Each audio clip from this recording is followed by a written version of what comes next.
Lovely ladies and gentlemen, my name is Mangs. I'm still kind of sick, and I'm joined here by my good friends Speedwing and Axomm, and we're going to talk about the new Fire Emblem game, the only new one that ever came out.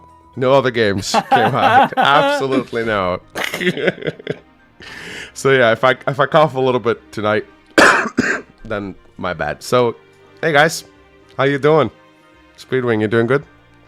Yeah, not bad, not bad. I mean, we went from no Fire Emblem to 2 Fire Emblems. Yay. Yeah, so I guess we have to talk about Shadows a little bit, I suppose. We can mention it. We could start off the evening. What about you, Axomm? How you feeling? You feeling like the series has been revived? I feel like people were giving me flack because I saying the series needs saving, and I think it just got saved. I think two games in a row is saving. But no, I think today's episode is going to be fantastic. I think we're going to have a lot to talk about. It's good to finally have like actual Fire Emblem stuff to talk about. So it's good. Yeah, you guys remember we were like the very first episode of Battle Preps. We were like, yeah, hopefully there's going to be a new Fire Emblem game out, and then took like 4 episodes before we got a trailer. But hey, we got it eventually. That's good, right? We did a bingo at some point, maybe after a couple more trailers. We might even get bingo on. Oh, do you still have that, Speedwing? I know I think you posted it. Yeah, I might have put it in the group chat. It'd be hilarious to go over the bingo again. So, hey there, everybody. Hello, Sonic Samurai. Hello, 𝗙𝗵𝗃. Hello, the Kitty. Hello, Dark Joseph. Hello, Arthur. Axomm, why is your webcam like 5 FPS, dude? What's going on? Oh, there we go. That's better. Yeah, there you go. Yeah, we're gonna have to talk about stuff. So I didn't set like agendas for this episode. We're just gonna kind of do like freeform discussion. We're just gonna talk about stuff that we care about. You know, interesting things about. Oh, that was Speedwing sending me a DM. I'm so sorry. Oh, that was me, the bingo. Sorry. But yeah, we should definitely pull up this bingo, I think, and see how many. So, but yeah, do you guys just want to start off talking about Shadows? Or are we just going to talk about Shadows first? Should we get it out of the way? It's like eating your vegetables first. Get it out the way. Okay.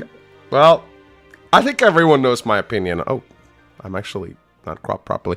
I think everyone knows my opinions on Shadows. I really don't like it. I made a shit post about it today that's getting a lot of hate. But I mean, I knew that.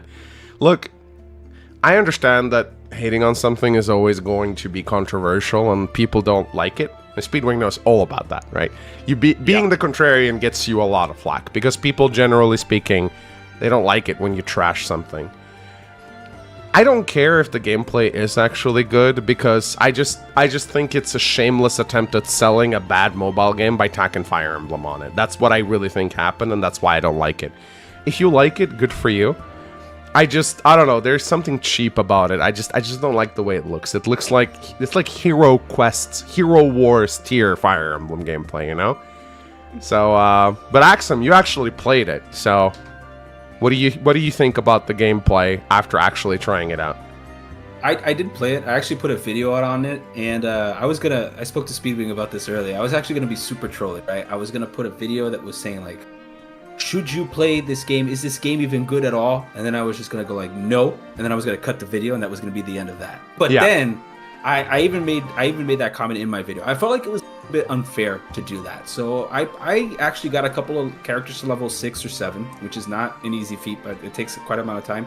And I still maintain what I said in the beginning. I think the game is not a Fire Emblem game. I think somebody slapped Fire Emblem at the last moment to try to like sell it. Particularly Nintendo looked at it and was like, bro, we gotta make money off of this. Like we put an effort in, we gotta do something. But I don't think the game is irredeemable garbage. I think that there's some fun moments in it and there's some enjoyment of it, and particularly at like a higher level, but like at the higher levels you kind of have some mechanics that are interesting and some moments that you're like, oh man, that was well played. But it's not Fire Emblem. It's just a mobile game. Like that's really what I'm gonna say. It's not. And for what it is, it's okay, but it's not like the best thing ever. I also don't think it's irredeemable. So I'm on that side. I think it's okay. Like I gave it a shot to see what it is, and I enjoy it. It's a good mobile game. It's just you just play it when you're bored or on commuting. It's fine. What about you, Speedwing? What are your thoughts on the new Fire Emblem game? I played it for about 2 hours in total, I think. So like in 2 sessions, and I hate it. I wish I had those 2 hours back. It's not for me at all. I can see how some people would like it, but it's just not Fire Emblem. And the fact that they put Fire Emblem on it, I think if I played it as like just a phone game unrelated to Fire Emblem, I might have actually been kinder to it, if anything. Really? But there's something horrible about it being like, oh look, this skill says L-Fire, and you're like, oh, it's Fire Emblem, yeah. I don't know, it's not for me at all. I mean, I've heard people say, oh, you've got to play until you get past the tutorial, and I was like, okay, so I went past the tutorial, and then it's like, oh, but now you're against bots. You've got to play until you're past bots, and it's like, oh, like, if the game's not fun, if it's not grabbing you in 2 hours, that's just bad for me. I mean, I think the music's good. The Lynn and Dimitri remix is awesome. Like, that's really cool. But I'm just going to treat it like Heroes, where with Heroes, I look at the art and go, that's nice art. And I think with Shadows, it will be, that's good music, that's nice art, and that's it.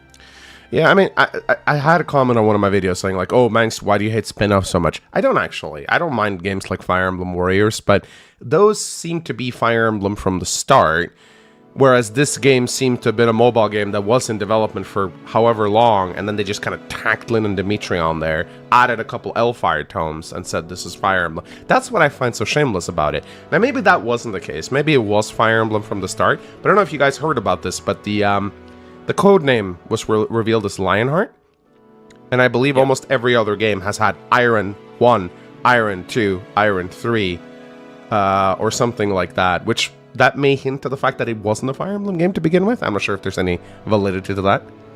I think Heroes also didn't have Iron, though, to be fair. Probably, yeah, probably. But yeah, it's definitely strange. I think as people dig into the code more, I was kind of hoping that someone would come up with a bunch of old files and pictures, but none of that's happened yet. I'll feel very validated if they do. Arthur says, didn't you get filtered by Tree Hopes? I just wasn't very interested in it. I thought it was, like, okay that they made it. I just wasn't... I don't like Warriors games. I don't know what to tell you. I'm sorry, they're not for me. I understand that some people like them. I just find them boring. It's just, I can enjoy 10 minutes of, like, knocking soldiers up in the airs and using finishers. And then I kind of get bored, and it can't keep my attention for very long. So, I don't mind Tree Hopes being out there. I like spin-offs. I think spin-offs evolve the franchise. But this is... I don't know, it just... If you removed Lynn and Dimitri from it, and you took away L-Fire and the weapon triangle, would anyone be able to tell that it was Fire Emblem? No. I actually made that exact comment. Not. I was Probably like, not. No. They're just there so that you can feel that way. I will say, they've got the bull and the panther. Oh, yeah. One thing that this did do, and this is more of like a meta discussion, is, man, have I seen the fastest backtracking in the history of Fire Emblem YouTube slop ever. Bro, everybody and their mother is out there posting, this game sucks. The next day, actually, I was wrong. Well, and it is so funny. Like, your video hit it on the nose, bro. It's like people can't they just go with the flow of posting whatever is there, which is why I waited. Like, and I still stand by what I posted, and I think it's important. So I'm just gonna say this right now. I'm not necessarily accusing people of being dishonest. Like, I don't think that they're sitting there going, I'm going to pretend to hate it, and then I'm going to pretend to love it. Like, I don't actually think that. But I think with content creation now, there's a big fear of missing out. There's a big fear of not... you guys, I don't think you guys had channels when Heroes came out, did you? Or No. So, I was incredibly sad because I did not jump on the Heroes bandwagon when it came out. And I saw channels go from 0 to 100,000 subscribers in the span of weeks. Now, I actually think I dodged a bullet long term because Heroes fan base is very volatile and you might not want to establish yourself as a Heroes YouTuber. But I was very upset because I was like, I did not jump on the bandwagon and I felt like I missed the hype wave. And I think that certain YouTubers out there are like, what if this game gets really big? What if it becomes the next Heroes? I want to get in on the ground floor. I want to, like, play it, make sure that I can, get my clicks. That's what I think is happening here. I think it's fear of missing out. There's nothing too wrong with that, though. I mean, if people want to try and collect your paycheck. Out a niche for themselves, collect your paycheck. I'm just going to make fun of you for it. That's all. This is the hypocrisy of this game is the worst garbage ever, and then like, well, actually I was wrong. love it. Yeah, like if you're it's positive on it from the start, that's different. Look, it's okay to change your opinion about a game. I changed my opinion about Engage after a little bit. I mean, I still make fun of it, but I changed. I made a video called "Why I Was Wrong About Engage." So I'm not saying you can do it. It's just funny to see people make 20-minute hit pieces, calling it a soulless cash grab, and then the day after go, I was wrong. It's wrong. How fast it was really like, I was like, bro, it hasn't even turned around a day, and now suddenly it's your best friends. Like, where is this coming from? You know? Yeah. I don't know. All right, are we done talking about Shadows now? You guys have anything else to say before we can move over to the good? Yeah, I do. One of us is a traitor. It's up to chat to figure out. Don't make me laugh, please. At the end of the stream, we're gonna reveal which one of us is the traitor and actually truly enjoys. And here's Shadows. the thing. Here's the thing. No matter who you vote for, it won't have any gameplay impact at all. It won't matter at all. That's a good one. Oh yeah. So just look out for which one of us is trying to sabotage the stream by being like having weird opinions, stuff like that. It's gonna be revealed at the end. It's gonna be great. Who's secretly a furry? Stop making me laugh, please. Oh my god.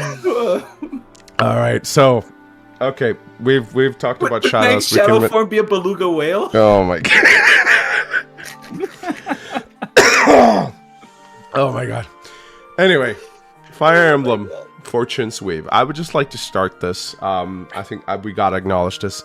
We all need to publicly apologize to Speedwings, and we need to acknowledge that Speedwing was the only one who was on the money about the FE4 remake, while everyone else was huffing copium, myself included.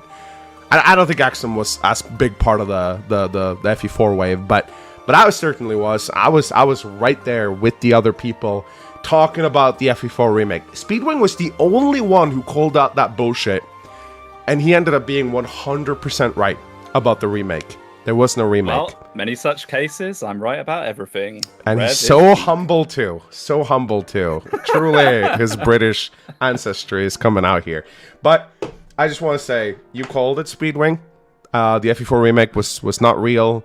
We need to stop trusting people without screenshots. Like, I don't care how many uncles they have at Nintendo.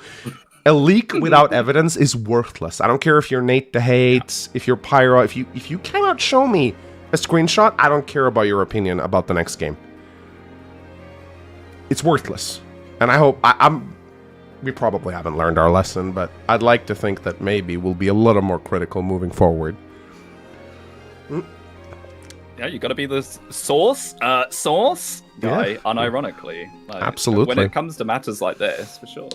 So this game comes out, and none of us expected it. My goodness. Fortune's Weave. Roman / like Carthage Fire Emblem. I think we actually did, like in our first episode of Battle Preps though, I think we actually went into some detail about how we thought they would actually make another Fodlan game, and how that would, I think Speedwing was the one who said, it'd be very smart of them to cash in on Fodlan's popularity, and that's exactly what they did. Now we still don't know if it's a sequel or a prequel, unless Axomm, you're the lore guy. Have you have you come to any conclusions about whether this is a prequel or sequel yet? I have a couple of theories leaning in each direction. I don't know if you have do you have the videos that Cyan or the things that I linked or whatever I do, because we can jump into that, or we can wait. I can see it going both ways, but DM them to me and we can watch them together if you want. Okay, I'll start working on that in the meanwhile. Yeah. So but yeah, I guess we should just like talk like first impressions. Like, how excited are we for this based on what we've seen? Speedwing, I know you have some reservations. You're a little bit worried, I think, about certain aspects. A little bit, but I don't know. I've become more optimistic over time. With my weird tinfoil hat theory, I don't actually think it's a prequel or a sequel, but maybe we'll get onto that in You a think bit. it's like alternate universe kind of thing? I think it's, well, I may as well just do it now, yeah. Fortune's Weave. What is a weave? It's threads intertwining to make a material. And what if those were time threads? I think what this is likely to be is an alternative timeline or alternative reality. And the main character, the avatar, the girl with the glasses who looks so out of place, the gimmick is going to be that she's fallen into this other timeline. And then there'll be some moment where one of the people, probably Alucard, reveals that he's also from a different timeline. This would be the way that they get around not having a canon ending for Three Houses. And it would also, you know, things like Sophis and stuff. There is no proof behind anything I'm saying. This is just a complete crackpot theory, but I think that could be quite cool. Maybe it's a bit of me coping and hoping as well, because the less Three Houses in this game, the better. So tell me, Speedwing, what when you say you're like worried that this game's going to be like Three Houses, what exactly do you fear the most? Like what are some of the big gameplay? Yeah, I think the gameplay is going to be... We already seen, like, they've got, like, protection and resilience and stuff. I think it's going to mimic Three Houses quite heavily in how Three Houses plays. Out of the 4 maps that we've seen, 2 of them look absolutely atrocious, in my opinion. Yeah. I'm very concerned. Like, I've been replaying Three Houses this past week, imagining no new game plus, Golden Deer, and I've been having a bit of fun with it, but there are some moments, there are certain maps where you just kind of go, a human didn't even make this. Like, like Shamir's Paralog and stuff. I was just sat there like, there's no way. Like, there is no way. Which one is Shamir's Paralog again? Which one is Hmm? that again? Which one is Shamir's Paralog? Shamir's Paralog is the pirate boat one where you have to defend the town and they're flying in to kill the merchants. I remember, and yeah, it's I just remember. like an empty square with choke points, but the choke points don't matter because the near endless reinforcements will have pass and one round you. And people go, oh, well, you're meant to cast Stride and Warp in and insta-kill the boss. That's not good design. No. I'm sorry. No, that's basically what people said about Awakening Lunatic Plus 2 is like, you're just supposed to rush the boss with rescue staves. But like, no, I don't think that's a good argument at all, actually. Just skip half the game and it's great, you know? Yeah. Yeah. I agree. So, Axomm, you've sent me a couple of clips here. Would you like us to watch them together? Like, what do you want? Yeah, the first one I sent you was me. I'm also playing Three Houses again. One thing that I think this game did was it got everybody on the Three Houses bandwagon. I'm waiting for Speedwings. I'm sorry I was wrong about Three Houses video coming soon. And, I'm having more fun than I remember having with Three Houses, but I know, every time it's I not too start bad. having fun, it gets killed by something stupid. Yeah. So this is something I noticed in.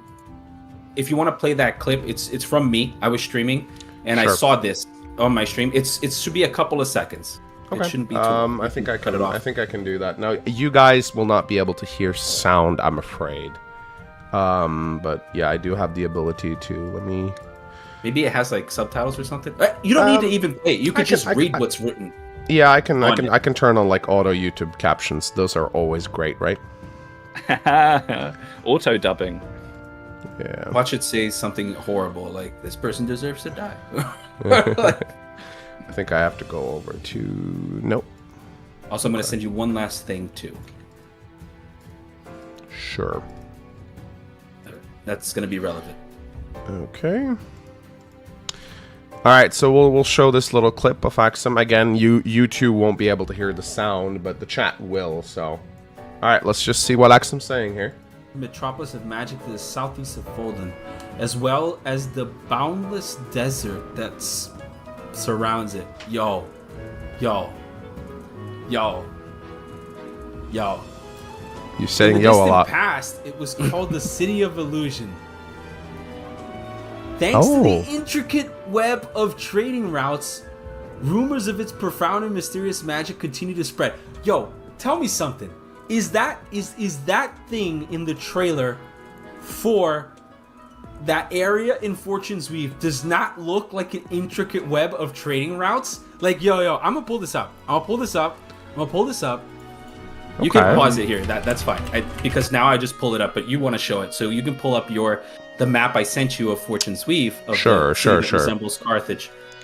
Okay, let me bring it up.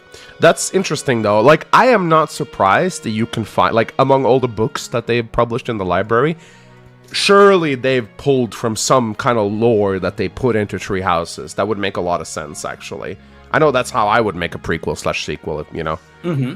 So yeah, we got this map right here. That one is one. We'll talk about the second one. We'll talk about that in a second because that's relevant. But let's look at that. You're telling me that is not an intricate web of trading? Like, is that not exactly? Definitely looks like a trade town. Yeah, with like I think. Were you the one, Speedwing, that pointed out that? Yeah, this is a Punic port. Like spot on, basically. It's not only that. Identical.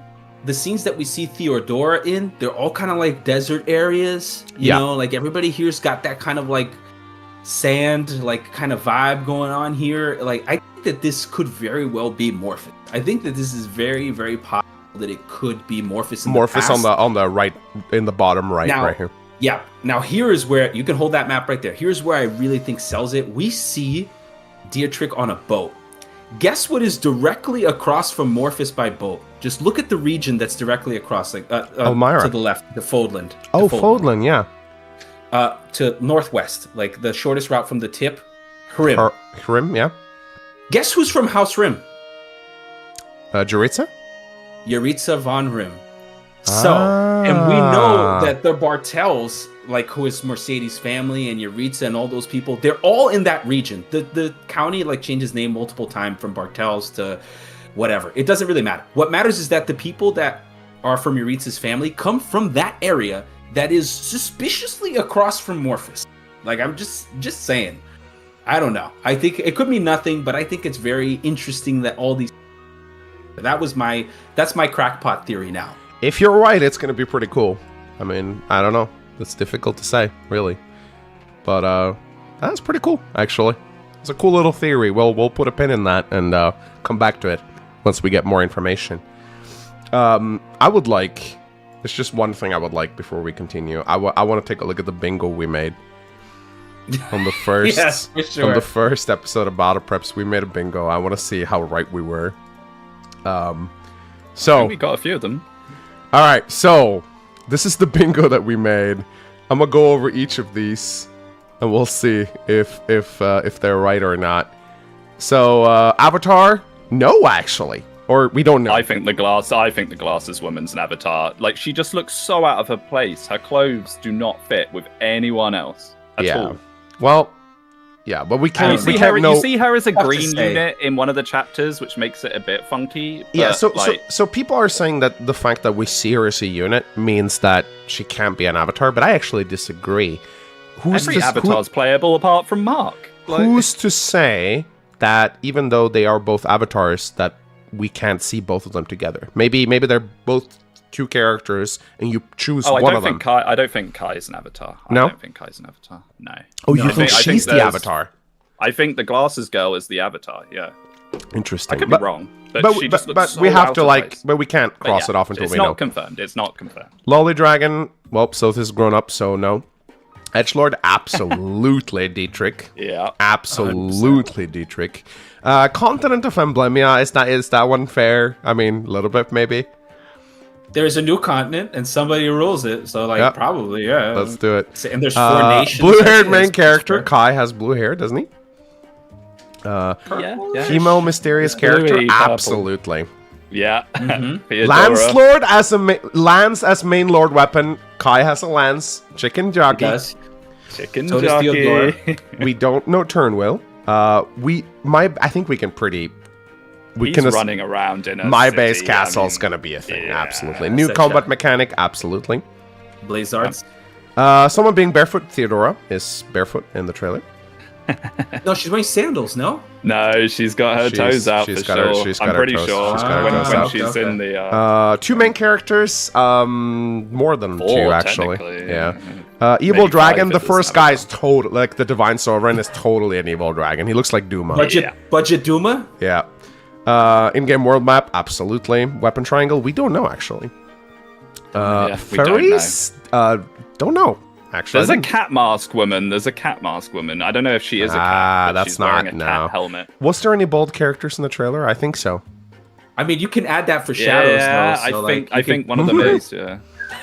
Mascot. No, unless No. the chicken is. Guns! We fucking called it! Guns! Oh my god! That was the one that we said was the least likely as well. That's crazy. I remember.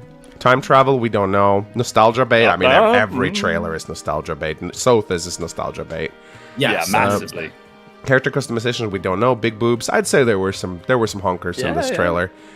Skill activation, there were skills being shown, Yes. not like flaring in, but there were a couple of skills flashing when Kai attacked the wagon.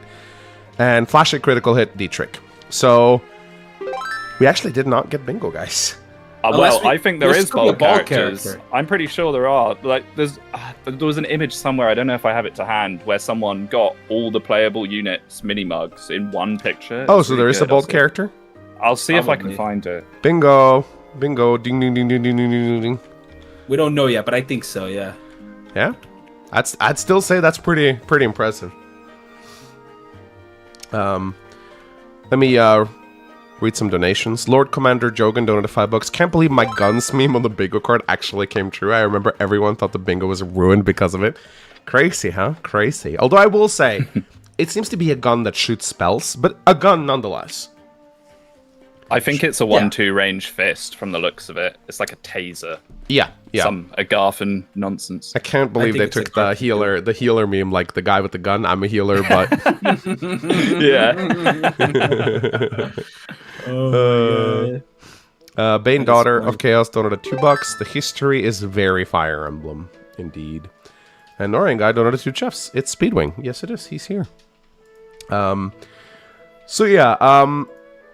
Of course, if you guys have anything that you would like to talk about, we can. We can take some questions from chat, or we can talk. Is there anything either of you would like to discuss more in detail? You guys want to talk a little bit about the avatars, or the story, or the game mechanics we've seen? Speedwing, you always complain we don't talk about game mechanics enough. Yeah, sure. We haven't actually seen enough to know. I'm desperate to see Weapon Triangle. I'm so desperate to see it. Because Free Houses didn't have it. Yeah, breaker skills. Wah, wah, wah. Yeah. But Free Houses doesn't have it, and it's such a, like, it feels terrible. It's like, oh, what's the solution to this? Axe, you know, or bow, you know, it's like, for everyone. I really want Weapon Triangle. Davis asks, any thoughts of the new engage meter they showed? It is engage rings. People say, oh, engage sucks. It's a meter that powers up and gives you a special attack. I think it's cool. It is. I really hope they push hard. What I like about it is each of the 4 characters seem to have different effects of it. They don't all have the same sort of thing. I love how Dietrich can like teleport through the air and then like attack. That's Warp Ragnarok basically. Yeah. What he has is a little. He seems to only be able to teleport 3 tiles. It's a little bit less broken than Warp Ragnarok. But there's so many blaze arts. I'm really digging that they've separated combat and blaze arts into 2 different categories. Like you have blaze arts are like utility. Combat art seems to just be tree houses. It's like Rat Strike, extra damage, more durability cost probably. Hunter's Volley, Hunter's Volley, Hunter's What Volley. if they? I didn't realize this, but what if they like? You know how in 3 houses, each individual unit gets like their own ability set. Like for example, Bernadetta gets access to Encloser, Claude gets Encloser, but other people don't. What if the blaze arts are just the transference from these unique skills, and like the combat arts are just unique to the classes? So like, yeah, you can put some person in bow or whatever, and they'll eventually get Deadeye because everybody gets Deadeye or something, or Curve Shot because everybody gets Curve Shot or whatever. But like Bernadetta gets Encloser. And like maybe the blaze arts are the representation of these unique individual classes that people have. It depends I have if to it's ask, unique though. to main characters or not. Yeah, I have to ask though. Did you guys actually like combat arts from Tree Houses? I hate them. I hate them so much. I have been a fan of combat arts since Echoes. I think they're really good because they encourage player phase playthrough instead of just spamming end turn enemy phase. No, they don't GBA. encourage it. They're the only way you can do it mostly. Like, I don't know. Well, like in the early game anyway, and it's like, oh, you break your weapon, but then you can just fix it for basically no cost. I don't know. I don't like them at all. Other than Marianne is peak with Soul Blade. That one's acceptable. Blood Gang Soul Blade, it's pretty good. Yeah, it's they feel very strong early on, and then they kind of, I feel like they become irrelevant unless it's like a double combat art like Hunter's Volley, because combat arts don't naturally double attack, which I thought it was so weird that they don't. So well, how broken would they be if they did? True. Diamond axe ×2. Let's go. It would be pretty nasty. I think they're there as like as a mechanic to kind of boost your early game utility and to make the disparity of difficulty a little bit less against certain enemies. Because let's be honest, like 3 houses. Why not just balance the enemies to not need them? Yeah, you could, but it's like so much more flashier to hit that fat like Cyril procs point blank volley or something. You know, it's a feel good. It's a feel good. Like you pop this steel art, you're like for example, the overhead smash from 𝗏𝗏 is lit, bro. She like grabs the axe, just really smashes down with it. It's so cool. Like I think it's an interesting thing, especially when you see the crest proc and you don't know if it's gonna proc or not. You're like, is it gonna proc? Is it not gonna? And then you see it, bloop, and you're like, oh yeah. I think it has like a feel good idea to it. I think that's the idea behind it. Yeah. Oh, speaking of animations, by the way, this is the Engage engine for sure. When Dietrich does his crit animation, that's the Berserker crit from Engage. Yeah, they've taken the Engage engine and modded it, which thank God for that, because the Three Houses engine is so ugly. I think most of you guys don't remember how ugly Three Houses actually looked. When I went back and I replayed Three Houses after playing Engage, I was flabbergasted by how ugly the game. Yeah, the textures are terrible. The animations are okay in Three Houses, but yeah, you start looking at the background detail, it's like, ugh. You go back to playing Engage after that, and you're like, oh my god, these characters float across the screen like butter, you know? Like, it's insane how much better looking the animations of Engage are compared to Three Houses. And you don't remember. You have to go back and actually look to remember how bad the Three Houses gameplay looked. So I'm glad they don't just modify another Warriors engine and call it a day. I will say, though, there's something missing a little bit. Like, we've only seen 2 attacks in the trailer. The Kai jumping on the chariot and then Dietrich. I think the Engage animations looked a little cooler, I'm not gonna lie. Definitely, but I mean, we still haven't seen enough. True. Maybe. But it's like, it's a crit, I had bro. people yelling at me for complaining about, like, the crits and stuff. It's like, oh, they've rigged the numbers for the trailer. They did it with Three Houses. I just thought I'd mention that now, is I hate that. Like, if you're advertising your game, show the actual gameplay if that's the case. Like, yeah, don't like modify a weapon to have 80% crit and then rig a crit. Just rig a crit naturally and capture that footage. Take like 5 minutes. Just keep doing it until you crit. Like, yeah, might end up looking better. I don't know, man. I don't know. Like, the textures there on that bit where he's running up look awful at the side. Look at the cobble work on the left. They do. Yeah, like, I agree. And then when the chicken jockey attacks as well, the chicken's face is really low, like, texture. I'm a bit scared that there might be parts of this game that don't look so pretty. Yeah. Well, and I'm like looking at the character design too. I'm kind of torn on it a little bit. Like, this guy looks goofy. It's the Divine Sovereign. He looks like 𝗙𝗵𝘁. Watch people love a divine god overlord now that it has Three Houses attached. He does look like Budget Doom 100%. I don't know who voices him. I don't know if it's the guy that voices Dimitri or Matthew Mercer. Like, people between those two, I don't know who it is. Like, I don't know if you guys can point out who it is too. I have no clue. Yeah, but it's just so but I do have like this. What I'm really hoping for is that they look at this guy. It's 93 crit on Kai. That's a rigged crit right there. Right. 90 attack, 90 attack, 90 damage. What? Yeah. What is going on? It is crazy, bro. What are they doing? Why aren't they doing ×2? Why haven't they done ×2 for so many games now? I hate it. I don't like the 41. Oh yeah, they don't. Yeah, they don't show the doubling. Yeah, I don't know. That bothers me. That's from Echoes, I think. Echoes has that system that it's like 1 bar possible counter, 1 bar second attack or something. Yeah, I actually think Engage took Echoes UI and kind of changed it, or they kept elements of it in how the numbers are presented. It's really weird. Norian guy donated 2 chefs. Speedwing is sus, he's the traitor. Will be revealed at the end, guys. 𝗵𝗱𝗃𝗂𝗏 donated $20. They need to use the same marketing strategies that they used for Three Houses on Fortune Weave. Maybe give us a Fortune's Weave direct, or give us info on each playable character every week up to launch. Yeah, I agree. Marketing for Engage was atrocious. They didn't do any. No, they didn't did do like anything. no marketing at all. I really hope we get more for this game. For sure. They need to do. Like, I think with Three Houses, they released like individual profiles and small clips of each of the students leading up, with a countdown, like so many days until the game comes out. They did videos with the voice actors and stuff. They did so much marketing for Three Houses, and then they just did none. For Engage. No, so it's hopefully they'll go atrocious. back to it with this game. It's atrocious for sure. Yeah. It's funny that we say this because I went back and watched. I was like, what did the first Three Houses trailer look like, right? So I went back to look at it, and even the voice actress for 𝗏𝗏𝗃, different person, by the way. Not even the same person that really? now. Yeah. It's a completely different person. It's wild. And like, there's a lot of things that aren't shown in the trailer. There's only one relic shown, and it's the Sword of the Creator. And that's it. But then the one that was presented at E3, that one, like, it really blows it up. Like, you have all the hero relics, you see the time skip, you see the different characters, you see mounts, you see all the stuff that we see in Three Houses second trailer. So I think that if there is a second trailer coming out, I think it's going to be way more comprehensive than what we saw in the first one. So I think that's something to take into consideration too. Yeah. I was going to look up how long before the first Three Houses trailer did we get the game, but then I remember that Three Houses was like delayed for a year. So I don't think that's going to yield. A lot of people are really wondering when they're going to release this game. No one knows. December 2026. Oh my god, that could happen. I don't think we're going to get an Engage and get this game out in January. I think that's highly unlikely, but I'm thinking April probably. That's usually like around April, June. That's like a good time to release a game, but we'd just be guessing.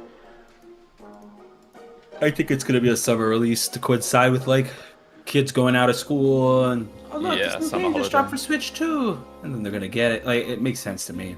Yeah. So, chat, you guys always complain we don't ask you enough questions, so I'm just going to ask you guys, what about Fortune's Wii would you like to see us discuss? Is there any particular topic that you like? Would you like us to delve more into the lore, more into the gameplay mechanics, individual characters? We could talk about Kai. Chat, just let us know. I'll highlight a question, and we'll start arguing like we always do. Axomm probably will have a lot more to chip in on the lore department. Whereas Speedwing and I can probably, yeah, you're the Three Houses guy. Yeah, I don't. I'm so bad at Three Houses lore, man. Like I don't even know all the Crusaders. Like there's so much. I've been playing it this week and I can't even remember it. Like I can tell you one thing that people say. They're saying like, oh, it has to be a sequel because like the heroes relics were only created after Sothis or Nemesis or whatever. Everybody's just wrong. I'm gonna be honest. No, if it's an alternate timeline, the weave. There's no way to know which one it is, for starters, if it's a sequel or prequel. Not truly, there's no way to know if it's a sequel or a prequel. And the Heroes Relics, there's no saying when they were actually created. Like, they're called that, but there's no saying, like, it was done this day. Like, there's no way to know that. 𝗏𝗏𝗏 would like to ask us, would you rather it be multiple routes or one Radiant Dawn style story? Neither. Can't we just have one cohesive good game? Like... I've got a theory that it might be for the four main characters. You play with them a little bit, then you've got to pick one and see go on their side of things. In the trailer, we've seen other main characters be green characters in maps. Like you see Alucard be green in one, you see Kai be green on the other. I love how you just call him Alucard. It's so funny. Yeah, let's not pretend that he's not that. Trick. Yeah, it's a lot easier to say. Alucard, 100%. But don't you think I think you might. Yeah, go ahead. No, go on. Axomm, do you think that it's going to be multiple routes? I feel like it's going to be a Radiant Dawn style. I honestly, I don't know if that's because I really like Radiant Dawn. Please no. Well, think about it. Listen, man, you have four. I want to play with my characters. I don't like having them taken away from me. Like... But they could have learned from the Radiant Dawn style and like actually given you more access and more availability. Like I feel like it. In this shot right here, you see 𝗙𝗏𝗃, but you just see nobody from any of the other armies, like anywhere. So it's gotta be, and this is 4 stories interweaving, right? So it makes sense to me that you would have a kind of Radiant Dawnist kind of deal. I don't know if it's gonna be as heavy on like you are gonna control 4 separate armies and they're gonna fight each other or whatever. But here's the biggest clue to me: when 𝗙𝗏𝗃 is fighting that 𝗏𝗏𝗃 girl with the gun. That 𝗏𝗏𝗃 girl is actually in one of the armies. Like somebody has, she's in one of the armies. Yeah, so, the monk. Yeah, the monk. She's in one of the armies. I think it's Kai army or something. I don't know if she's green or not, but she's there. So it's like, I don't know. It's strange to me. I think it's going to be Radiant Dawness. Yeah, I mean, I'm curious though, because I think they would like to emulate stuff from tree houses, and I think they look at tree house and they're like, well, people like picking routes, right? So I think they're gonna do something similar again, where it's gonna be multiple routes. I just feel like, you know, multiple weaves and treads. You know, which tread will you pick? Oh, will you pick this tread or this tread? And maybe Kai will be like present in all of them, but you get to choose which of the other main characters you accompany.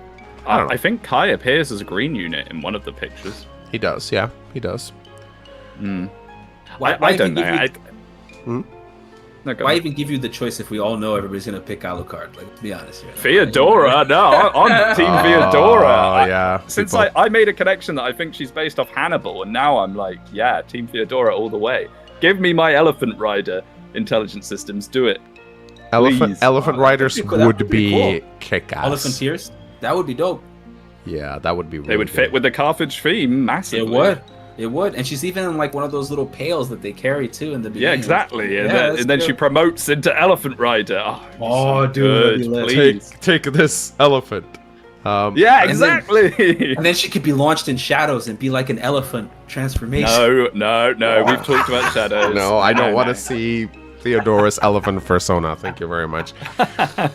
But here's the only thing though. I just feel like if there were elephants in this game, how could they not put that in the first trailer? Yeah, maybe. I don't know. I feel like they're holding a lot back. A lot. I think so too. I think they're holding a lot. Oh, you talk about how this woman is not like part of the theme of the game. I think it's just the glasses, man. Like really. No, look at her. Look at her like dress and shawl and stuff. No, and then Kai's wearing a hoodie though. But she has. They both have the same adorns that like all. Have you of seen the her three shoes, houses. by the way? Her shoes. Are they They're like sandals or long boots, almost up to her knees, but then there's a gap for her toes to be shown. I feel like the drawing, like the silky things on them, that the people in Three Houses have that too. Like all of the houses have that weaves, like the adorns on the silver things that they have, like the threads. They have that. So I don't know if it's that suspicious to me. I don't know. I think she looks very out of place. I if I was a betting man, Avatar, but we'll see. I just don't think that they'll make a modern Fire Emblem game without an avatar. It just seems like they're just addicted to the concept of self-inserts. They just because honestly, it makes the writing so much easier with an avatar. Like it's hard to write a compelling character. I think an avatar is a blank slate. You can put them into any situation. They don't need to have much in the way of reaction or personality. They just need to kind of react to what's going on around them. I do not have any faith that they will do an avatarless Fire Emblem. I just don't. People love the romance aspect. I like a lot of people were mad at Engage for really toning back the romance till it basically being non-existent. So having an avatar that can romance the characters is quite a big deal, I think, for a lot of people. She also doesn't say a single word. No. In the trailer, does she? She doesn't. This is... I'm starting to... Am I getting in your head? Am I weaving into your mind? Here's why. Imagine that you want an avatar in your new play game. I can't give you like somebody like 𝗙𝗵𝘁. You can't relate to him. Like he looks like Alucard. He's dope as hell. Like you're fat and playing video games. You know, nobody's gonna... But if I give you somebody that looks more like real time, like glasses, more outfits that look more... more modern in a way, and isn't that what she looks like? Someone isekai'd into the story. Could be, but like you're more likely to like an avatar because of that. Like you're more likely to relate to a person that you could see. Oh, I could see myself being this. So I feel like that's better in my opinion. Yeah, a lot of people want us to talk about the Gun Nun. We've already mentioned her a little bit, but like, do we? Yeah, so I think we mentioned already. I think Speedwing said that they're probably just 1-2 range fists, but we do see her shooting like magic out of it. So it's probably some kind of gun that lets you channel your magic. I think. I wanted guns in Fire Emblem for a while actually, but I want like medieval style muskets and blunderbusses. Yeah. I think that could actually work really well. What I don't like about this gun. even if it's a magic gun that just channels your magic power, why they make it look so modern? It's just a pistol. It just looks like a pistol. I don't know. Yeah, I don't like it. Like, I don't mind the concept of a gun, but I think they chose a very weird design for it. Like, what about you, Axomm? Do you like the gun? I'm just thinking, like, I don't know if it was intentional, because they kind of wanted to show that the Argarthans are more evolved, like technological or whatever. So you would kind of relate to it. I think that there are other ways to do it. I don't know if it fits the scene. Like, you know, I don't think it fits Fire Emblem, but I think it fits the world of Fodlan, if that makes sense. Like, you know, if in the lore that we know that there's like nuclear weapons in Fodlan and all that stuff, like how could is a gun that far-fetched in the world of Fodlan? I think if it was any other game beyond Fodlan, I'd be suspicious. But in this one, it's like, okay, I can see it. It's like Rome and Carthage and chariots and bronze spears, and then suddenly it's like, I cast gun! It feels really out of place with the rest of the theme. I agree, but I think that's just something. Well, the Argarthans felt out of place, right? They were like this dubstep civilization. Out of nowhere, just like everybody could. They were also shapeshifters. It was. It looks like Shambhala behind them in that scene as well. So I think we're going back to Shambhala. Unfortunately, there's like green neon lights on the wall and stuff. Yeah, I just think it's weird. Like the Argarthans in general felt out of place. But because they were felt out of place in the first game, seeing a gun in this game doesn't make it that weird to me, because it's like, okay, it's... Well, that makes it all right then. Yeah, they're right. Established for sure. Yeah, they are. They're established. Yeah, that's why. So, nukes coming back? I hope so. The British, they gotta have their nukes, bro. Fat boy nuke elephant. Fat boy nuke launcher elephant riders. That looks pretty cool, so I will admit. That, it does. Yeah, I really...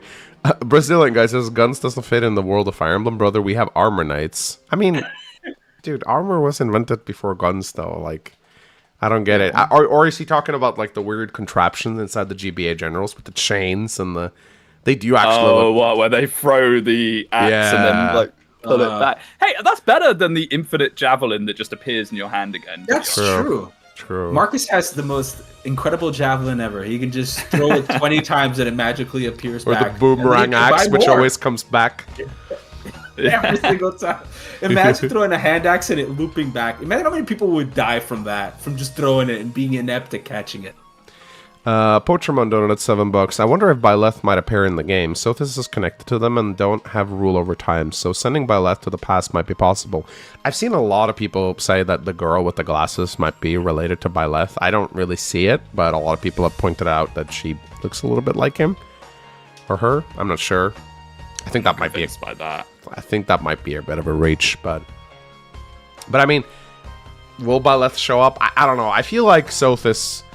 If you're gonna do more than Sothis, it will kind of start feeling like pandering. Like, oh, look, here's Byleth. Ooh, look, oh, here's this other character you like. Oh, where's this other character you like? Oh, look at all the nostalgia bait we can put into the game. Please buy our game, guys. Look, there's all these characters you like. I don't know, like... Sothis is enough, I think.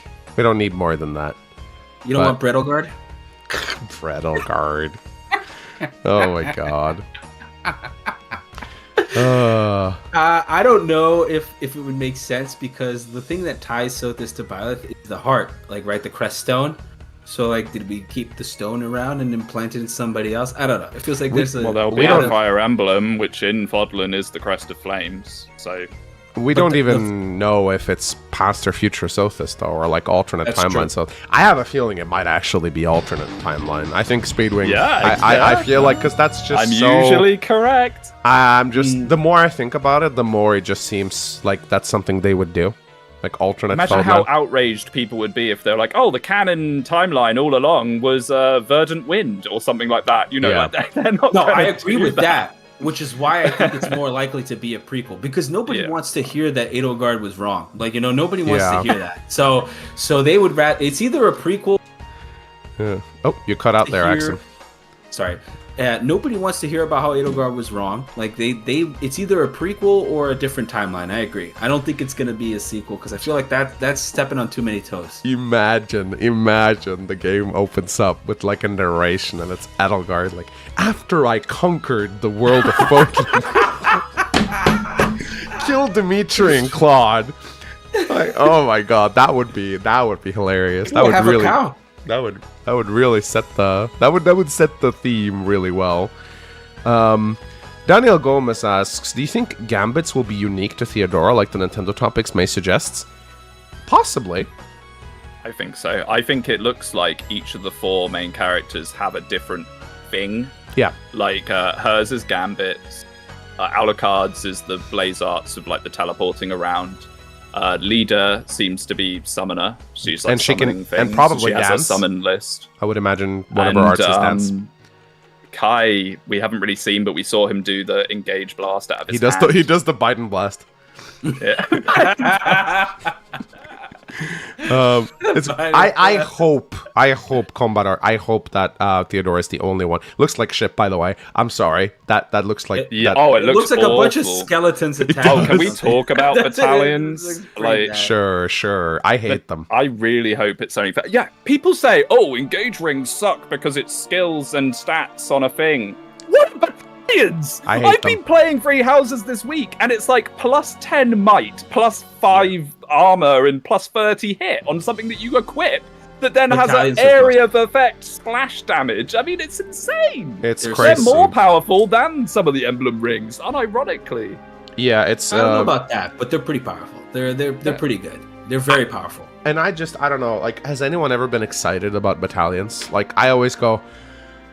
They look cool. They visually look cool. No, but like the whole army behind you with the commander. I think that is nice. That's cool, but like I'm talking about from a gameplay perspective. So you're doing your monastery thing, and you realize, oh shit, I forgot about battalions. Now you have to open up menus. You have to like find the right one. Recruit. I don't know. It's just more micromanaging to me. That doesn't feel, and it doesn't feel like I'm making. I don't know. If you're supposed to have things. Choices should feel meaningful. Choices should be something like, okay, either I want this one or I want this one. But with battalions, I feel like there's always a best battalion for any one unit. I don't feel like I'm making choices. It's just like, this battalion goes in this unit, this battalion goes in this unit, this battalion goes in this unit. I don't know. I don't feel like the choices are meaningful at all. I never really felt like they added much. It was just another thing I had to do to optimize my army. I don't know if you guys agree or disagree with that. I think at the end of the game, they become more relevant because there is some uniqueness to like which battalions you can get, like the blue dancers or whatever, or like the retribution ones. Like those are interesting. In the beginning, they do feel like just slap a battalion on anybody. Yeah, that's stat sticks. And also, nobody really notices. I don't know about you, Speedwing, but the first time, I remember playing the first time long time ago, I never looked at the protection or resilience numbers of my battalions. I had no clue. Oh, I definitely do. Yeah, every number this matters. Time, you do. This, like, when I'm playing now, like, I'm looking at the protection, stuff like that. But it's not noticeable. Some of them give like 30 hit plus 5 damage and stuff. They're incredible. Like they're really, really important. And if you take them off your units, you know about it. I actually tried that. I was like, what happens if I just remove the battalions? And all my units couldn't do anything.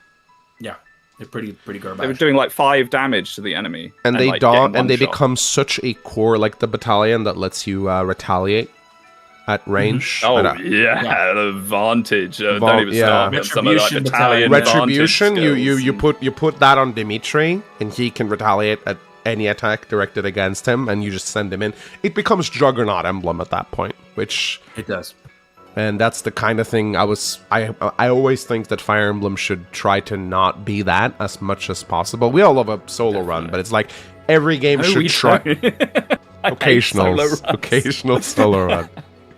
But because that's my memories of Blue Lions is just sending 𝗏𝗏𝗃 in with that combat art and just having him like clear out the whole map, which is not great, I think. Yeah, I think it creates some balancing issues for sure. I do think that you can definitely feel this the most in a New Game Plus game. Like you roll up with like the biggest battalion you get, like the Blue Lions demolishing murderous group or whatever. And you just destroy everything with it. But in a regular run, like no new game plus aggression wise, I think they tend to matter a lot towards the end, but not for the majority of the game. They're just something else to micromanage. Yeah, it's when you hit the kind of like B rank and above, those ones have such a substantial impact that you really, want to seek them out and use them correctly. Yeah. Corin says, I want characters that will bring consequences if we recruit them. Like, if you recruit this guy, one of your units leave. So you want choices that really matter, basically. Fire Emblem is Wrong not... series for that. Yeah. Save Emeren, yes or no? Yes or no. Yeah, I don't think that's gonna happen. It's just too much. Maybe there'll be like one scene where a character will leave you, but that's just not... Usually when a Fire Emblem character joins you, they stay in your army, no matter what you do. Jill turns red, and that's a memorable moment. That is Radiant I actually really like that, because she tells you straight up, like, do not make me talk to my father. And then if the player goes, I'm going to do it anyway, then she turns red. And I think that's great. You don't need a lot of it, but a little bit would be cool. Just a few... Yeah, just a few, like, events where someone leaves your army because you're doing something they don't like. I think that's fine. So... Mangs, you don't think, like, you don't have faith in the gameplay that gave us the fantastic choice between Aaron and Samson? Like, those two are so epic. Or how about Bartra and Echidna? Like, those are such fantastic choices. Like, Great game. Bartra's pretty good. Bartra's a lot better than Echidna, but I prefer Bartra is pretty good. I think he is. I don't think that there's like a good track record for this. Unironically, it's the Emeren decision. That is just the classic. Like, I think your the decisions game that matter. Did this best though, and you guys are welcome to disagree. It was actually Three Houses, because like you could, if you didn't recruit people into your house, you would have to. Tree Houses actually did have some choice in that regard. Yeah, a few. Yeah. And I know this because, man, fighting buffed up Petra in is ridiculous. Like, Petra is ridiculous if you do not recruit. She is obnoxiously powerful, so there is that. High Starkness says, I wonder if blaze arts are tied to the crests of the characters. Theodora is the only one shown not to have a crest, and she does not have blaze arts. Good point. Yeah, that's a pretty good point. That probably is the case. Maybe that is it. Maybe that's how crests will be used. Because to be fair, the crests and free houses, they're there for plot reasons more than anything. They don't tend to do that much. There's a couple of characters that have pretty good ones, but on the whole, they're not really much of a gameplay can I just say I hate how 80% of all crests in Fodlan are like percentage chance to not use durability when you use a combat. It's like, really? This is what you start wars over? Skills. Only crests. The only crest that I think feels overpowered or feels powerful is Felix's crests. Felix's one is very good. Like, you feel that. You feel that a lot when he goes into combat. Yeah, he like procs it all the time. He deals a bunch of extra damage. The rest of them, I forget they exist. Like, I cannot tell you what Edelgard's crests do. I cannot tell you what the Fire Emblem. it's a minor proc to to damage. I think combat art damage. Sarah's crest is pretty bad. It's so bad. Like at least Holy Blood in FE4 broke the game. Like it was bad from a design standpoint, but you understand why Holy Blood was a big deal. For 𝗙𝗍, doesn't matter. You could send an army at someone wielding a 𝗙𝗍. They would kill until the tome broke. They would just kill whoever came up again. I'm not saying that's good design, but a middle ground would be nice. I was about to say, because I was like, that feels a lot like a Juggernaut. That is no. I'm not defending FE4, but I'm just saying the crests are supposed to be so central to Fodlan, and yet most of them feel like they don't even matter at all. I understand they're status symbols more than anything. But most of them lets you use the relic weapons without taking damage. That's what they're more important for, really. Yeah. I don't know. I feel like they're kind of... I guess that's right. I guess they are tied more to the weapons than they are in the lore than to the actual ability of the crest. It's more like, oh, this guy is important because he can use the crest. And then you get the special ability if yours matches. Like Beast Fang for Marianne. It's awesome. I could see that, yeah. Yeah, I mean, there are some... Adam B points out that the Crest of Indec on Bernadetta has a chance to perform an extra attack, really busted on Braybo. Yeah, Bernadetta's crest is pretty good, but... Yeah, but it's not predictable. It's such a low proc chance that you can't be like, oh, I'll just use the crest to beat this. You kind of... Unless you want to turn wheel like 8 times. 𝗙𝗵𝗱𝗃𝗀 donated $20 to Super Chat. He says, I think Fire Emblem devs don't want to have meaningful decisions in the games because they don't have to have secrets or hidden content in their games that are unlocked by making certain decisions. Less budget equals less stuff. Yeah, I mean less budget? The games have the most budget that they've ever had. Like, I think what he's trying to say is that adding secrets, adding content that is skippable or not experience is it costs money to develop content that people can miss. It's easier to have everyone experience everything, so that but they Free get Houses had 4 routes. Oh yeah, no, but I think what he's talking about is like secret stuff, like secret scenes you can miss and stuff like that.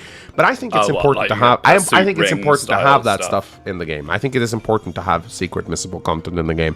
I know it pisses some people off because they're completionists and they're like, "Oh, I want to experience everything that the game have to offer on a full playthrough." But I disagree. I think play it multiple times. Yeah, Fire Emblem plays best when you can just play it like repeatedly and have a different experience each time. You want to be able to use different units and different classes and try out new strategies, and like that's what I find fun about Fire Emblem massively. Yeah, that's why I like games with big rosters, because it adds more variety to each playthrough, even the bad units. I think it's good. You playing FE12 then soon? Never. Got him. Just because I like big rosters doesn't mean that every game with a big roster is a good game. Okay? Radiant Dawn had like 90 characters. I'm never playing that again.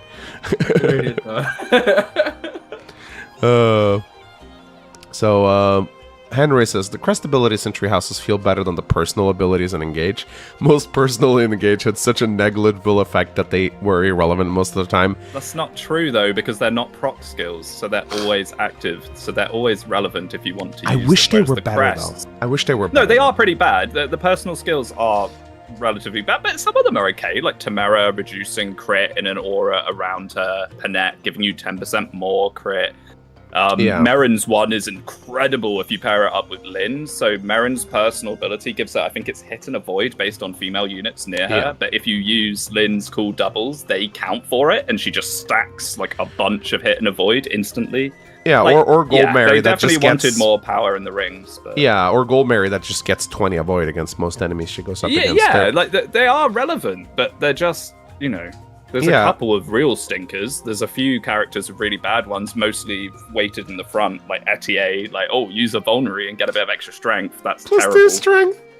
So on an archer, like, that's on enemy face. Yeah, so I know. bad. It's so probably bad. the worst in the game. It's Or not one of the worst. Bonet luck present But the chance to crests get an are just extra meal. random. Dude, wait a minute. You don't know. Hey, he doesn't know. favorite foods. He doesn't know favorite fruit. I know about the favorite food build. Problem is, you don't get the 𝗙𝗏𝗃𝗀 ring until way after he joins, so you can't make use of it. And even if you do, it's terrible anyway. It is, yeah. So. It's really just an engaged farming bot. That's that being said, I have frequently complained that I want bad characters back, so maybe I shouldn't complain about characters like Bonet being in the game. I mean, after all, meme characters is what gives Fire Emblem flair, so I'm okay with him being there. For sure, definitely. If everyone, no one is, so it's fine, I guess. It's just weird sometimes. Sometimes I just wonder what went through their head when they designed some of these skills. Like, why not just make them a little better, you know? It's weird. Yeah, I think it's because of the engage rings have passives on them, so they didn't want to like overload you. Like, you could make one character super broken so fast if some of those personals were stronger. But they're still way better than the crests. I will not buy that. The crests are all... You don't even know the proc rate of the crests, but they're very, very low. Like, they're very low, and then it's like +5 damage with a tiny, tiny percentage chance for it to happen. You cannot strategically plan around them at all. There's nothing the player can do in terms of, oh, I'll use the crest in this way. Whereas the passives, you can. Yeah, they're just little bonuses that are nice when they happen, but you kind of forget that they're there. You can't plan around them at all. There's only one that I could see, like, you could be like, this needs to proc for me to do something, and it's the crest of 𝗙𝗂𝗀𝗀 that prevents counterattacks. That's the only one. But it's like, you can't reliably proc it, so it's the same as having modern 𝗙𝗶𝗄𝗃 or something, where it's like dex percentage chance. You know, it's useless most of the time if you're actually trying to plan out what you're going to do. Yeah, Agudul points out something interesting here. He says, the Kai combat forecast against the chariot has a lance prowess 2, level 2 icon. Do you guys think that the Treehouse's weight is coming back? Or weapon triangle? I think he's saying weapon triangle. Highly likely. I think so. Yeah, that's probably the lance skill from Three Houses. Yeah, if you see lance prowess level 2, that means there's not going to be a weapon triangle, most likely. Yeah. Because that was the option of the... Because that's the, you get a bit of extra hit chance. Yeah. Yeah. Is it going to be a gladiator school? Is this what Yes. is this Yep. what it's going to be? And it'll be like time to do your 100%. gladiator lessons. Yep. Oh, Yeah. No doubt. Yep. No doubt. Yep. It's going to be a ludus, and you're going to be... Which is ironic, because I have a series, like, right now. Yeah, you've on talked my about YouTube. this for years, Yeah. Axomm. I remember you talking about this long I time have a ago. series that runs. It's a Gladiator Ludus series, and like you insert your self character and you like fight it out or whatever. It's kind of like based a lot off of Mangs' Arena too. So kudos, shout out to you, buddy. And see, no idea is original in Fire Emblem. We're all one fate to all of us.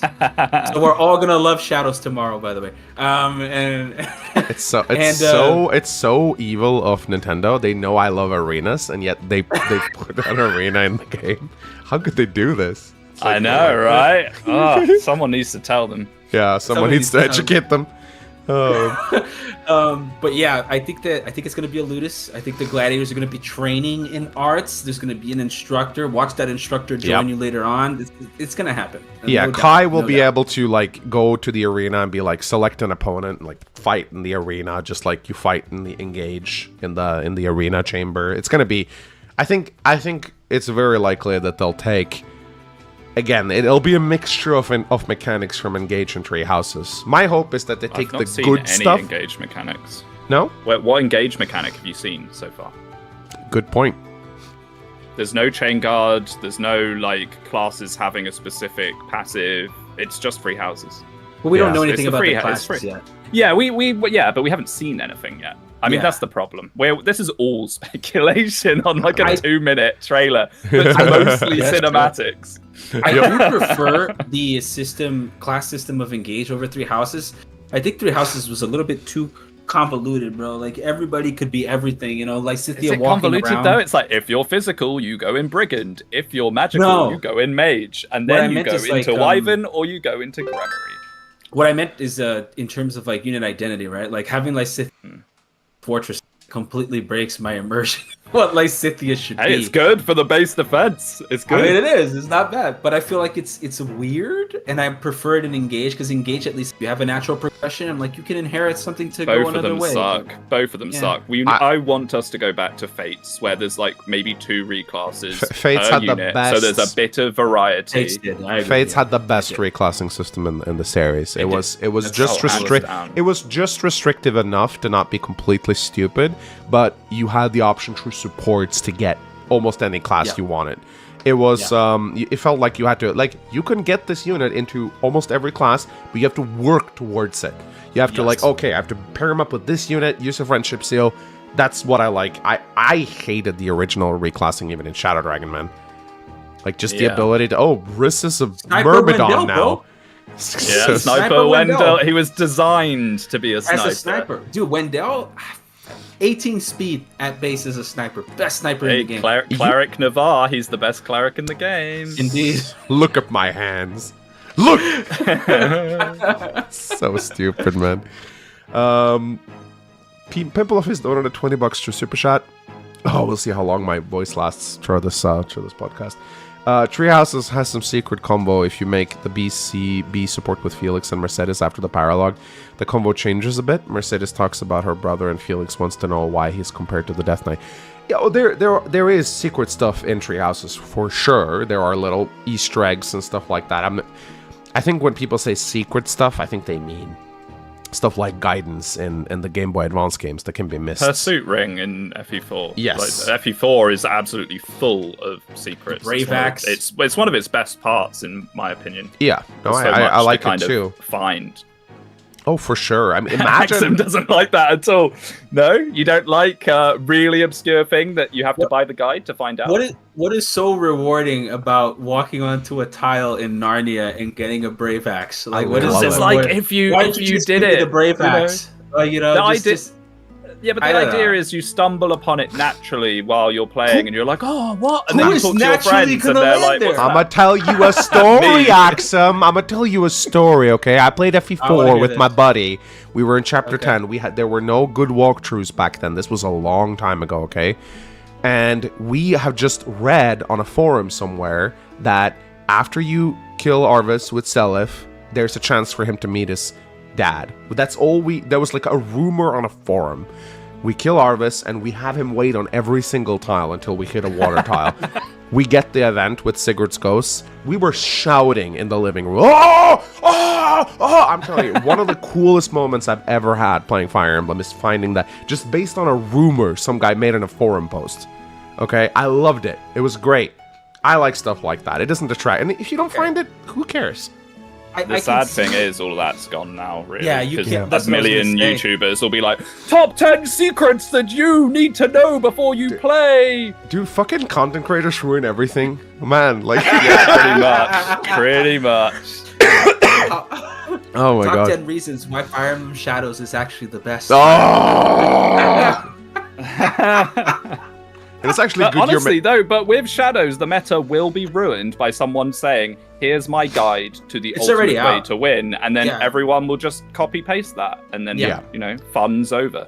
The internet has that's true. ruined part of gaming culture for sure, because Oh, everything's that just. Mew under the truck in Pokemon, that was like the best thing ever. I had That's a the biggest guy. troll of all Rumors. time. I had a guy And at my until school. this day, people are searching for it. He was pimping out Mew cartridges like it was blue meth, man. He was selling I don't know how he was able to get a hold of them. I think there was like an event in Japan where you could get Mew. I don't know how he got it, but he was able to duplicate Mew onto a bunch of cartridges. He was selling them in school, man. It's probably just Game Shark. Like, it would No just be idea. cheap. It was Game so- Genie or something. He was the coolest kid in school for that week, man, until the parents discovered what he was doing and made him give all the money back. Crazy. There is actually a way to get Mew in the base game through You can glitch it, yeah. teleport. You like teleport away as a trainer is Yeah. walking towards you to battle, and then the next encounter you have is Mew. It's this crazy. Yeah, you It's like above you Cerulean or summon something. Missing No, and you kind of glitch out the next Pokemon in the Yeah, code. that's- It's cool. It's a cool little trick, yeah. But I don't think that's what he did. This was like way before internet, or not internet, but Yeah. YouTube. I had magazines like Pokemon World magazine or whatever where they were talking about it in it like fact. They're Yeah, like, Nintendo oh yeah, Power. find Mew under the truck. It's like it's not real. The first time I realized that like there were units that you could miss in a run was I was playing Blazing Blade. You're cutting out, That Axel. experience. Sorry. When I realized that Fire Emblem had these characters that you could just lose out or whatever, I was playing Blazing Blade. I don't know if everybody had that. Like that was my first experience, and I distinctly remember this. It stuck with me forever. There was a chapter that the chapter you recruit 𝗙𝗏. I didn't know you could recruit 𝗙𝗏, so I just killed him, or I didn't catch him at all. Whatever. And then there's a chapter later on that like Lane and the others are talking. He shows about up. something. They're Yeah, like, he shows up and in he a just scene. shows up and he randomly says really? like, yeah, Yeah. he just shows up and he's like, oh yeah, the Black Fang base is over here. And I was like, wait a minute, who is this guy? Yeah, they forgot to do a I never death check. recruited him. They forgot He to do a just death pops check up. on him. He just Yeah. shows Yeah, up that out was of the nowhere. thing. And I was like, you could recruit this guy? And that's how I knew that like, oh, I could recruit 𝗙𝗏. So, but I had no idea until that moment. Yeah. So I Did do- you I do find see your Carla? The first time, no. Absolutely not. Carla, No the one- best recruit absolutely. in the whole series? Absolutely not. I also didn't think that Vida was recruitable too. I thought she was just. I an killed her enemy. every time. Same thing with 𝗙𝗏𝗄𝐻. I killed 𝗙𝗏𝗄𝐻 every single. I Ah, thought he yeah. was a mini boss.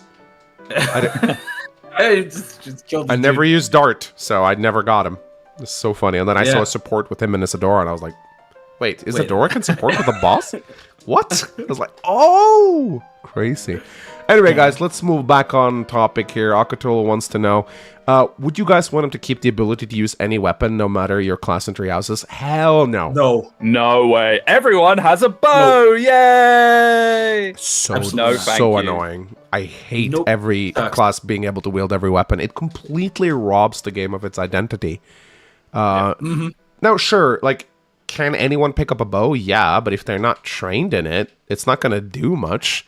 It doesn't have to be accurate. Just make it fun, like gameplay-wise. You don't have to be like, oh, well, physically they can pick it up. Just, no, game magic, game reasons, you know. Yeah. Yeah, no. I'm not a fan of it either. Because that pretty much means that the meta, at least when you play on the highest difficulty, is going to be everyone has a bow and you chip down scary units. That's what the early game of Three Houses Maddening No New Game Plus is. It's a lot of bow units. It's the only way you get through it, because you don't really have a jagen, so you just have to do that, and enemies are so tanky. It's atrocious. I hate it. I agree. So, but we haven't seen... I mean, 𝗙𝗵𝗃 is only shown wielding a sword, and 𝗏𝗂 is only shown wielding a lance, so who knows? We don't know. Wait, doesn't he have a wooden sword in his inventory? Maybe he's a sword lance unit. I don't know. We'll have to see. Maybe it's a wooden lance. Maybe. 𝗙𝗵𝗁𝗏 asks, like, do you think we'll get day one DLC? Yep. Yep. Probably, yeah. That's just Nintendo. That's just Nintendo now. 𝗙𝗵𝗃𝗄𝗏 skin for Theodora. Who do you think? Do you think she's clearly related to Saros, isn't she? Theodora? I don't know. I think she's inspired by her, but I don't think she's related. If this is on a different continent, what's to say that like she looked at Saros and was like, I want to be like this, and then I don't know, because 𝗙𝗵𝗃 doesn't fit in anywhere. Like, he doesn't fit in. Nobody looks like him. He looks completely alien to everybody else. Yeah, but he's travelled. They show him on the boat. We know that much. I mean, the plot of the game is what? They go to the arena to compete to get a wish, right?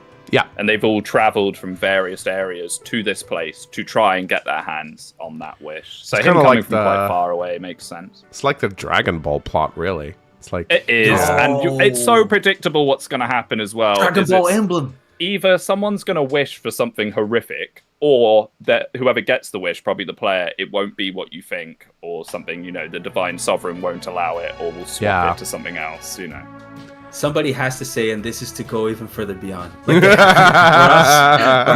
else I'll lose it. Like, they have to. I wish this game was engaged too, and then it just swaps. Yeah, we'd be fucked if Speedwing ever got that wish, man. You only get Rev and Engage. Oh yeah, I think I would prefer Fates 2, honestly, if I get any wish. Fates 2. Let's go. I mean, Revelations 2 is out. You can play it any day you want. Yeah, it is peak. It is peak. Yeah, that 𝗏𝗏 points out, do you think we'll get Pegasus in this game, or just the chicken jockey class gonna try to replace it? I'm gonna be honest, chicken jockey class looks like shit. Like, I'm sorry. I kind of like it. I think it's funny. Really? I've seen a lot of theories that he's going to have a few different mounts. I've seen that too, actually. I've seen that too. Because I don't know why. They specifically give him like an icon for the chicken and stuff like that. So I don't know. Maybe. Well, maybe it's just a class. Like, you can be a chicken jockey class and like engage. I don't know. Like engage. No, like 3 Houses Efficiency. Become a chicken jockey rider. I think they just looked at chocobos in Final Fantasy and were like, that's cute, let's do that. Yeah. But it looks like a brontosaurus had sex with the chocobo, because it's really weird. Like, it's like a turkey more than a chicken or anything, really. It's really weird. Wow. Okuto says, do you think Fire Emblem would be nice to have a bad ending like Unicorn Overlord? Dude, Engage had a bad ending. Engage has a bad ending. It does, yeah. It does. It's cool, actually. I really like that. It is pretty cool. They didn't have to do that. I mean, like, most players are not going to see it. I have a theory that they made that cinematic for something else, and they just... No. I think they made it intentionally as a bad ending, yeah. You think so? What else would they have used it for? 20 years in the future where 𝗙𝗵𝗃 lost? Maybe. It has to be for that. Well, maybe not 20 years, but it's definitely set, like, multiple years later, because Veil is much older. Yeah, she is. Like, all your friends are dead, Oh no, Sev is enjoying Fire Emblem Shadow. No, Sev, I swear to God, if you make a video talking about how you were wrong about Shadows, I will make fun of you. He didn't make a bad video. No, he didn't. It's just, Shadows. Oh my goodness. Have you noticed? I refuse. I stand firm on my opinions. I'm not going to change. I'm dug in. That's something the trader would say. Just saying. Dude, I can't. I'm actually playing it down below. I can't wait for Speedwing's next top 5 characters they're gonna put into Fire Emblem Shadows, man. Like that was peak. It's definitely 𝗏𝗏𝗏𝗏. There's no way it's not 𝗏𝗏𝗏𝗏𝗏 and 𝗏𝗏𝗏𝗏𝗏. Like, there's no way. 𝗏𝗏𝗏𝗏 no is way. real. Have you guys noticed that a lot of playable units are weird looking, like older bandit like men who would normally be bosses? Yes. There are a lot of guy with one eye, and there's a guy with what looks like a glass eye, or like eyes looking different ways or something. Recruitable bosses making a return, maybe? Maybe. I think they're just meant to look like hardened gladiators. I think they're definitely the going gladiators. the gladiator route for sure. But there's a guy that looks like a pirate. He's got like a eye patch and like a scar and like a little pointy beard. There's a guy that kind of looks like Rod from. I wish I could find that picture. Enderon Saga. Yeah, a little bit. Yeah, a little bit. Yeah, I mean, it is a gladiator-themed Fire Emblem, so it would be kind of weird if 75% of your rosters were little kids and like cute Pegasus girl. They need to have some hardened gladiators in there, which I think makes sense actually. But there are a few children though. There's a few young-looking characters for sure. Reaper King asked, "Do you think there will be a time skip?" Yeah, maybe. I mean, it'd be impossible to tell at this point. I don't There think could be so. a wish and then a time skip for the ramifications of that wish. So it's like, oh, I wish to rule with an iron fist, and then you go to like 5 years later, and it's like, oh, everything's terrible, but we're gonna rise up now. Hopefully, it'll be better than the Byleth one of I was asleep for 5 years and nothing happened, and no one questions it. Golden Deer, I am playing Golden Deer, and Claude is just like, Teach, good to see you, pal. And it's like, what do you mean, good to see you? It's been like 5 years. Yeah. Like, what's happened? He's like, oh yeah, that last battle, Teach. What, you haven't had a battle in 5 years of like the Empire taking Everything over? stands still when Byleth is gone. No battle lines are moved. Nothing happens. Everyone's just waiting for the main character. The time skip in Treehouses is one of the most atrocious things terrible. I've ever. He like Byleth just fall. What even happens? Byleth falls down a He castle? falls off a cliff. Yeah, he falls off a cliff and goes to sleep for 5 years, and then he washes up on a shore. That's it. What happened? They don't explain how. They don't explain how he survived. They don't explain why it took 5 years. Why is 5 years is a basically magical like number? wake up. It's like, oh, time for you to wake up, even though I already told you that you'd never speak to me again. And then he wakes up. Did he fall into like a coma or something? Like what? Nobody it knows. bothers me that they never explain it.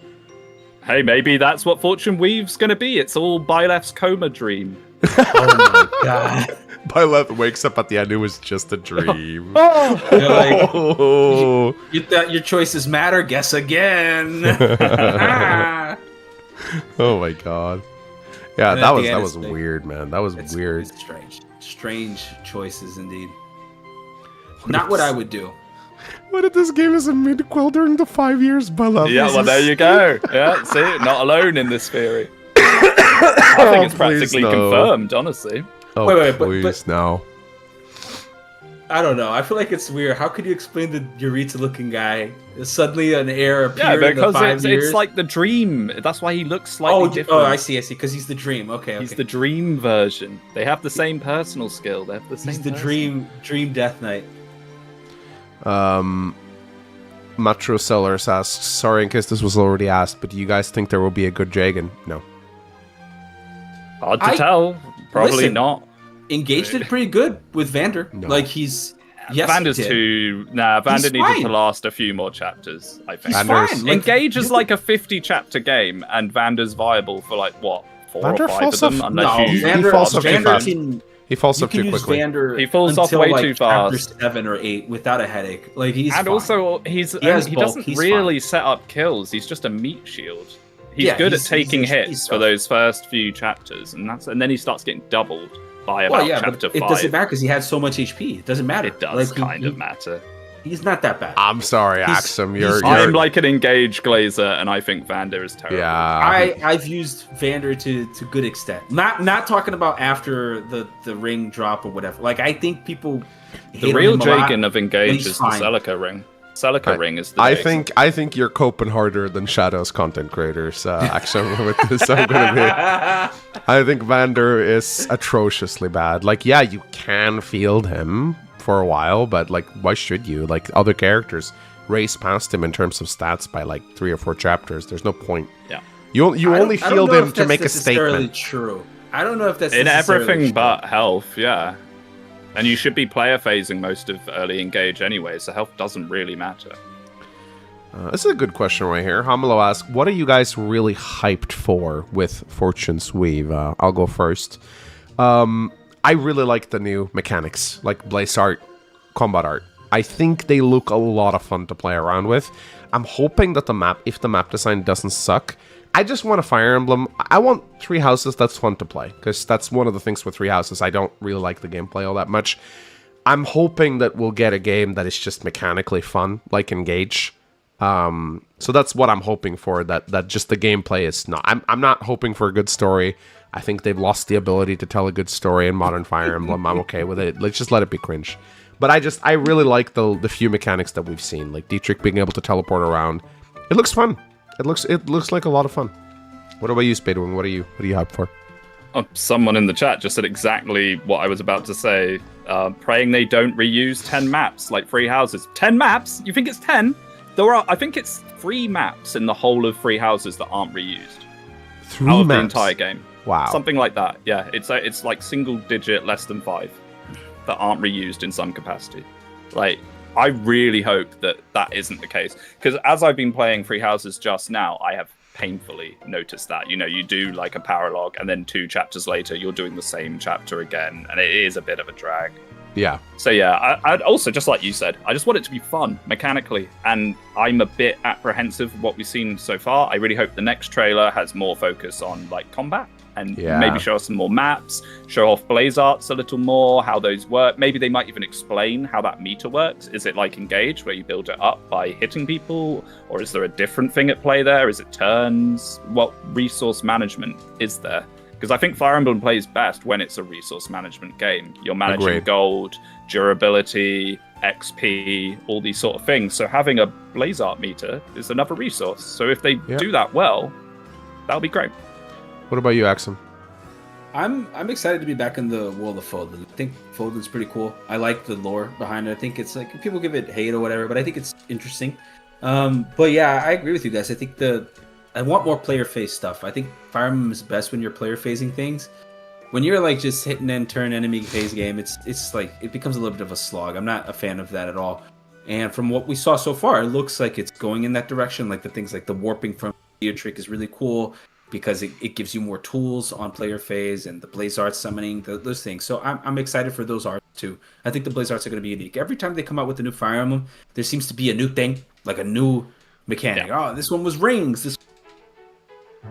Oh, you're cutting out again, Axomm. Blaze art. This one was rings. 𝗙𝗵𝘃 was rings. The other one was battalions, and this one looks like it's going to be blaze arts. So I'm excited for those. Yeah, for sure. Wow, you get called out, Speedwing. My Barrister theory is blatantly false. The main game is closer to 40 unique maps. 40 unique maps? No, it doesn't. 40 unique maps? That is not true at all. No, get the Wikipedia. Away with saying get the Wikipedia up right now. It's not 40 unique maps. What are you smoking? What game are you playing? I would love to play the Three Houses copy that you've got. 40 unique maps. I think he's not wrong. I think there are 40 unique maps, but the maps are reused a lot. What do you mean by unique then? If it's used more than once, it is not unique by definition. He's not wrong. He's not wrong. I do think there are 40, but there are 40. I guess maps, in the game, maybe. Yeah, sure, I can agree with that. Oh, you played Trios. I don't know. Wow, yeah, I don't think you're right. I don't think there's 40 unique maps. There is no way. There probably are 40 maps. Okay, I don't want to go do it right now, but can someone... Can someone in the chat look this up? Can someone compile, see if there's actually 40 unique maps in Three Houses? I'd love to. Maps that are never reused. That's the definition. Yeah, maps never that reused. You do not play more than once. Yeah. And that includes across routes, because it is just one game. Yeah. No, I think someone should definitely fact check that. I'm pretty sure I saw it before, and it is single-digit numbers, low single-digit. Chat is turning on Speedwings. Is he the traitor? he is the imposter. He is the imposter. Oh my god. Yeah. Well. All right. Well, I'm gonna stop reading blatant bait comic. Speedwing's 𝗙𝗵𝗃𝗀𝗃, that game reuses maps from other games. What, you mean the mechanic where they like say, hey, remember this fun map? We brought it back full of references. That is not the same. How is that the same? They're like, oh, here's 𝗙𝗵𝗃 map reimagined in the modern era. It's not the same as Three Houses saying, oh, let's go back to the volcano for a third time. Wow. Yeah, wonderful. You know you love those like tiles that burn you. What are you talking about? Oh my god. This is maddening mode. Reading this chat. Did you play it on Saddening though? I can't it's believe crazy. Engage copy genealogy of the _War maps. I know, right? They How reused lazy. that map. They reused How it. lazy. So lazy. How lazy. Oh, this is so funny. Oh my god. Oh, this was worth it right there. Oh, that was funny. Thank you I guys. can't believe you'd actually typed that. Like, seriously, that's mental. Stay mad, coffee. Oh my god. You can stay still mad, but you can't say I'm wrong. Oh my god. Oh. It's like Three Houses rips off maps. The game rips off other Fire Emblems. Oh my god. They even reuse the same characters as Rings. Oh, so lazy, man. Brinks just reusing everything. That's so funny. Oh my god. Oof is still a mod. Yeah, I'll demod him after this. Oh, okay. That is Okay, last troll comment. Man shitting on volcano map also its map exists. They reused shitty maps. It's not reusing! It's not reusing! That's the whole gimmick of Engage! Is remember these fun maps from the series you love, but the problem is, half the people playing it haven't played any of the games other than Three Houses! So then... Oh, I gotta stop. Oh my god, I gotta stop. I'm gonna die. Oh my Yeah, God. Soren's map is a bit bad though. I agree. They probably could have picked a better one for Soren. Yeah. Like, I can agree with that concept. It's not All DLC, all reusing. like DLC It's not maps are always bad. though. Camilla's map is so bad. Like Camilla's map is so Yeah, the unnecessary DLC maps fun. are pretty awful. they're- But okay, pretty mention. bad. Okay, bring up a good DLC map from Fire Emblem. I can't remember one good DLC I got map. one. Apotheosis in Awakening. No, that one's ass, bro. All the Awakening DLC maps are. I don't like. Horrible. I don't like it. Like I don't want to play it, but I do like that there's an ultimate goal for you to stretch towards building the most broken army, like the big challenge, basically. But the map itself is not very fun, I think. I think the best DLC map is definitely Engage's final DLC map. It's really good. Like That it's is boss fight? really, really The boss fight? good. yeah, it's That is fantastic. really good, It's yeah. really smart. It incorporates a lot of elements. It makes it fast. It's a shame the rest of it sucks. The rest of it analog sucks. is awful. But the map that is final map. That final map is awesome. Like It's not worth. mechanics It's not they give worth you playing this analog for. Sadly, Yeah, not really. but the I- map is really good. Yeah, I like that boss fight actually. It's a bit of a shame that some people found like ways to cheese it with the true damage, I think. But I played it legit and I actually found it very interesting. Yeah, Yeah. just a shame I had to go through the Synologue to get there. But I like the. It showed, I think. It showed that the developers, because creating entertaining boss fights have always been hard in Fire Emblem. I feel like with Sombron they had good ideas, but they vastly underestimated the power level of your army when you reach him. But it was an interesting, like, I like the concept of the Sombron fight, and I feel like with what was his name again? The dragon in the DLC? Rafal? Rafal. Oh, Rafal, The Rafal fight was. It showed that they learned a lot from the Sombron fight, I think. I think that's probably what they wanted the Sombron fight to be. Him flying around on different platforms and breaking the map and stuff like that. So it's cool to see. It makes me optimistic that we might get a good boss fight in the next game if they learn their lesson. This is hard. I think it was good. It's not the fight with Alfric too in Cindered Shadows is pretty interesting. Like some of the maps are cool. Yeah, it's okay. I like Cindered Shadows actually. Yeah, it's pretty good. I think Cindered Shadows is pretty decent. I enjoyed it more than parts of the main game, honestly. Yeah. Yeah, it's No, it was good. Yeah, no, there was a cool little boss fight there.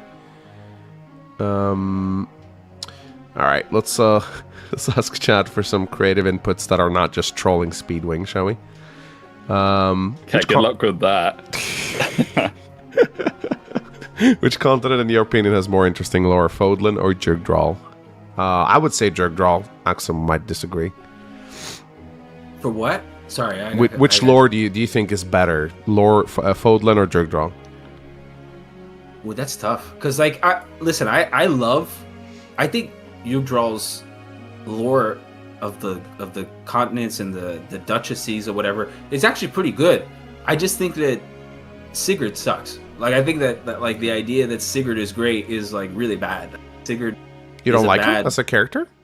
No, I think he's horrible. I think, like, listen, man, it's you're out there like trying to liberate a country, random in the middle. You're cutting out again. Like you go into to fight, liberate these countries, right? And you liberate the first one, and then you're like, well, I'm gonna bring more liberation. I'm gonna liberate another one. Then eventually you find this woman in the middle of, and suddenly that's all you can think of. Some forest 𝗙𝗎. Like, you know, that's just your plan of action is that. You can't do anything else. You put the whole war on hold. Then she disappears, and you're like, well, I might as well just continue my conquest for no reason, even though I have my objectives. And then somehow, like, after conquering multiple nations, for, you know, to deliver freedom at the best expense ever, you lose to some other guy who also doesn't even know that he's being. I don't know. I feel like the idea, the setting is good, but the actual characters involved are all dumb. Like, they're all stupid. And yeah, isn't the setting the lore more than it? But I think by lore they mean, like, you know, like the holy blood and the mythos history and everything. The like mythos of the place, which I think 𝗏𝗏𝗏 smashes Fodlan on that massively. Yeah, I think the mythos is cool, but I think the characters are not. They don't do things that real characters would do, if that makes sense. Which I think Three Houses does a lot more. Yeah, but the Fodlan mythos is what your big rant last time about aliens and spines and stuff. That's the lore, you know. Yeah, that you're comparing it up against. I think what I'm referring to more is like how the three kingdoms came to be and how they like obtain independence from each other. I don't know about like the alien stuff is that's pretty, but like if you think about it, the 12 Crusaders, the equivalent of aliens, they're just called. Like, they are not the equivalent of aliens. Well, there are foreign species that came from somewhere else and gave you. That's not. Yeah, but they don't call them aliens. No, they call them dragons, so we're okay with it. Dragon, we're good. Yeah, pretty much. That's a big deal. Fire Emblem has a feel, and dragons feel good. Aliens feel bad, in my opinion. All right, I need to fix something. I sent you some instructions, Axomm. I know what you need to do. You just got to drag the sensitivity bar on your mic to the left. That's all you got to do. I had the same problem at the start of the stream. Okay. All right. So, the person's kidnap a girl, so Sigurd goes home. No, I'm not reading that, Oof. I'm not reading that one, Oof. Oh my goodness. Oof is a guest on the podcast when? Oh my goodness. Yeah, that'd be amazing. Be the best episode ever. For the Rev episode. Rev retrospective. Oh, fucking can't wait. It's gonna be finally a one where I'm gonna be positive the entire time. You said drag it all the way to the left, right? Not all the way, but just further. I think it's to the left. Let me actually check. I think it's because yeah, if you drag it to the left, you increase the sensitivity of your mic. If it's too far to the right, you'll cut it off. So all right, we're good. It was on automatic. That was the problem. All right, yeah. It's a Discord issue. Damani asks, do you think 𝗏𝗏𝗏/Nemesis would fit in the story? I mean, Nemesis hardly fits into the original Three Houses, though. Yeah. He's just a dude. He's kind of weird. I saw someone say that they're gonna have Nemesis in this one. It'll be the Nemesis origin story, but he'll be like a young anime girl instead, and it will be that his actions were like then told as this kind of monstrous man. I would love any more info on Nemesis, because he feels like he's such a cool design, and you know, when we see the initial fight between him and Sirius, we think that he's going to be the super central character, but he's not at all. I mean, he's really important in the background of like setting up everything that happens, and then you just don't ever really interact with him again. It is a shame. I do have a theory that this game is also happening in the 200 years between Sothis dying and like Nemesis dying, because he doesn't die like a week after, you know, Sothis dies. There's actually a huge time gap in between the time that 𝗏𝗏 dies and whenever the final battle between Nemesis is. So my theory is that this whole thing is actually happening during that gap of time between 𝗏𝗏 being dead, or somewhere between that. In my opinion, I think it might be something like that. But we see her as an adult, though. So what does that mean? Because it could be in the past. Because like 𝗏𝗏's adult form was in the past. I don't know if the spiritual form can grow. Like who knows? Like, isn't she technically like half dead during Three Houses? Is that how it works? It's not like when you see her in the throne room for Fortune's Weave in the trailer. There's actually people in there. There's like acolytes and stuff, which suggests that it's not in some kind of spirit realm or inside someone's heart or whatever it is in Three Houses. So that would suggest to me that if it was between prequel and sequel, I would say prequel based on that almost alone. I think so too. I don't think it is though. I think alternate timelines, man. Got to keep everyone happy. Maybe. But prequel keeps everybody happy because then you could be like, and then 𝗏𝗏 comes. And then 𝗏𝗏, whatever. Girl bosses all over the place. Yeah, and then. So it doesn't really matter what you do before, but like, that's true. I don't know. I want to highlight this comment right here because this is actually something that bothers me with Three Houses. He says, do you think monsters will make a more prominent return like they were in Sacred Stone/Echoes, or will they just kind of be there as the beasts and not very important? The demonic beasts in Three Houses are such a weird thing because they're almost never referenced.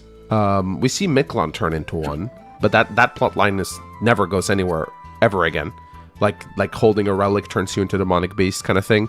That's Marianne's Marianne's paralogue is all about that though. Marianne is the only one who kind of centers on it, but the demonic beasts are so weird because they're just kind of there. And the fact that they show up... I don't like it when the enemies have them and they don't say anything. They're just like standing there with a demonic beast next to them. Like, why are the demonic beasts random encounters among brigands? Like, why? Like, I feel like I understand why. It's because on their own, demonic beasts are not super interesting. They're good. I don't mind that because the brigands fight them. What I mean is when they're actually on Edelgard's forces. Yes, like there's a map in Verdant Wind that I think it was the one I just recently did, where you're on a bridge and there's just two demonic beasts like pacing around amongst all the enemy forces. It's like, why aren't they tearing them to shreds? Yeah, but you do know that they're people. Yeah, I know. Of course, I know they're people, but like, what? They're still fully in control. I mean, I guess, like Marianne's chapter, he's like he talks to her at first, but then he tries to like tear her throat out, or is that just because he's the beast? And like all the other random demonic beasts, it just feels like they're just there. I don't know. It just feels like they're just there. They're not part of the mythos and culture of Fodlan. They're just there. They just show up. You know, very few characters acknowledge their existence. It's not like they're like, you don't hear about people like peasants being afraid of demonic beasts going outside. You know, they're not part of the culture of Fodlan. They just kind of exist. And it's so weird. Like in Sacred Stones, the monsters are a big part of the world's lore. They're minions of the Demon King. And when they start appearing, it's a big deal because people are like, oh wow, the demons of old are showing up again. It's like a big deal. They're destroying villages. But demonic beasts are just kind of there. They just kind of show up, you know, like, what's up? Kill me to get some more. Yeah. Like, oh, yay. And then they spare striking resilience to the Nabateans of old. So suspicious. I wonder why. I'm not saying they don't have lore. I'm just saying they feel like an afterthought. I agree. They feel like, who's controlling them? Is it always those who slither in the dark? And then you pointed out a good question. How did the bandits get them then? Why would like some random, like, I don't know, some random 𝗏𝗏 the Beast have like a demonic beast under his control? Like, how could he do it? I don't know. It's a good question. Yeah. But I mean, we're going to see them again. And I don't know, being able to summon a demonic beast sounds really strong. It sounds broken. It sounds so strong. But looking at it, it's a lot of currency. Now, this will depend on how easy it is to build that back up. But if that's cheap to get, just having a demonic beast for a map, every single map, sounds insane. That sounds really strong. So I'm hoping the currency is hard to build up, or it requires a lot of effort. Bro. Summoners are bad. Didn't anybody tell you that? Like, summoners suck. Oh boy. It's trolling. Speaking of which, so a little bit of a side note here. Can we like acknowledge how the people of Valentia are pretty screwed? Like, why do they have demons and creatures and stuff, but Arcanea untouched? Like, no zombies, no entombed, no gargoyles, no nothing in Arcanea. But right across the pond, Valentia has all of it. Like they have. They haven't floated across the ocean like Camus.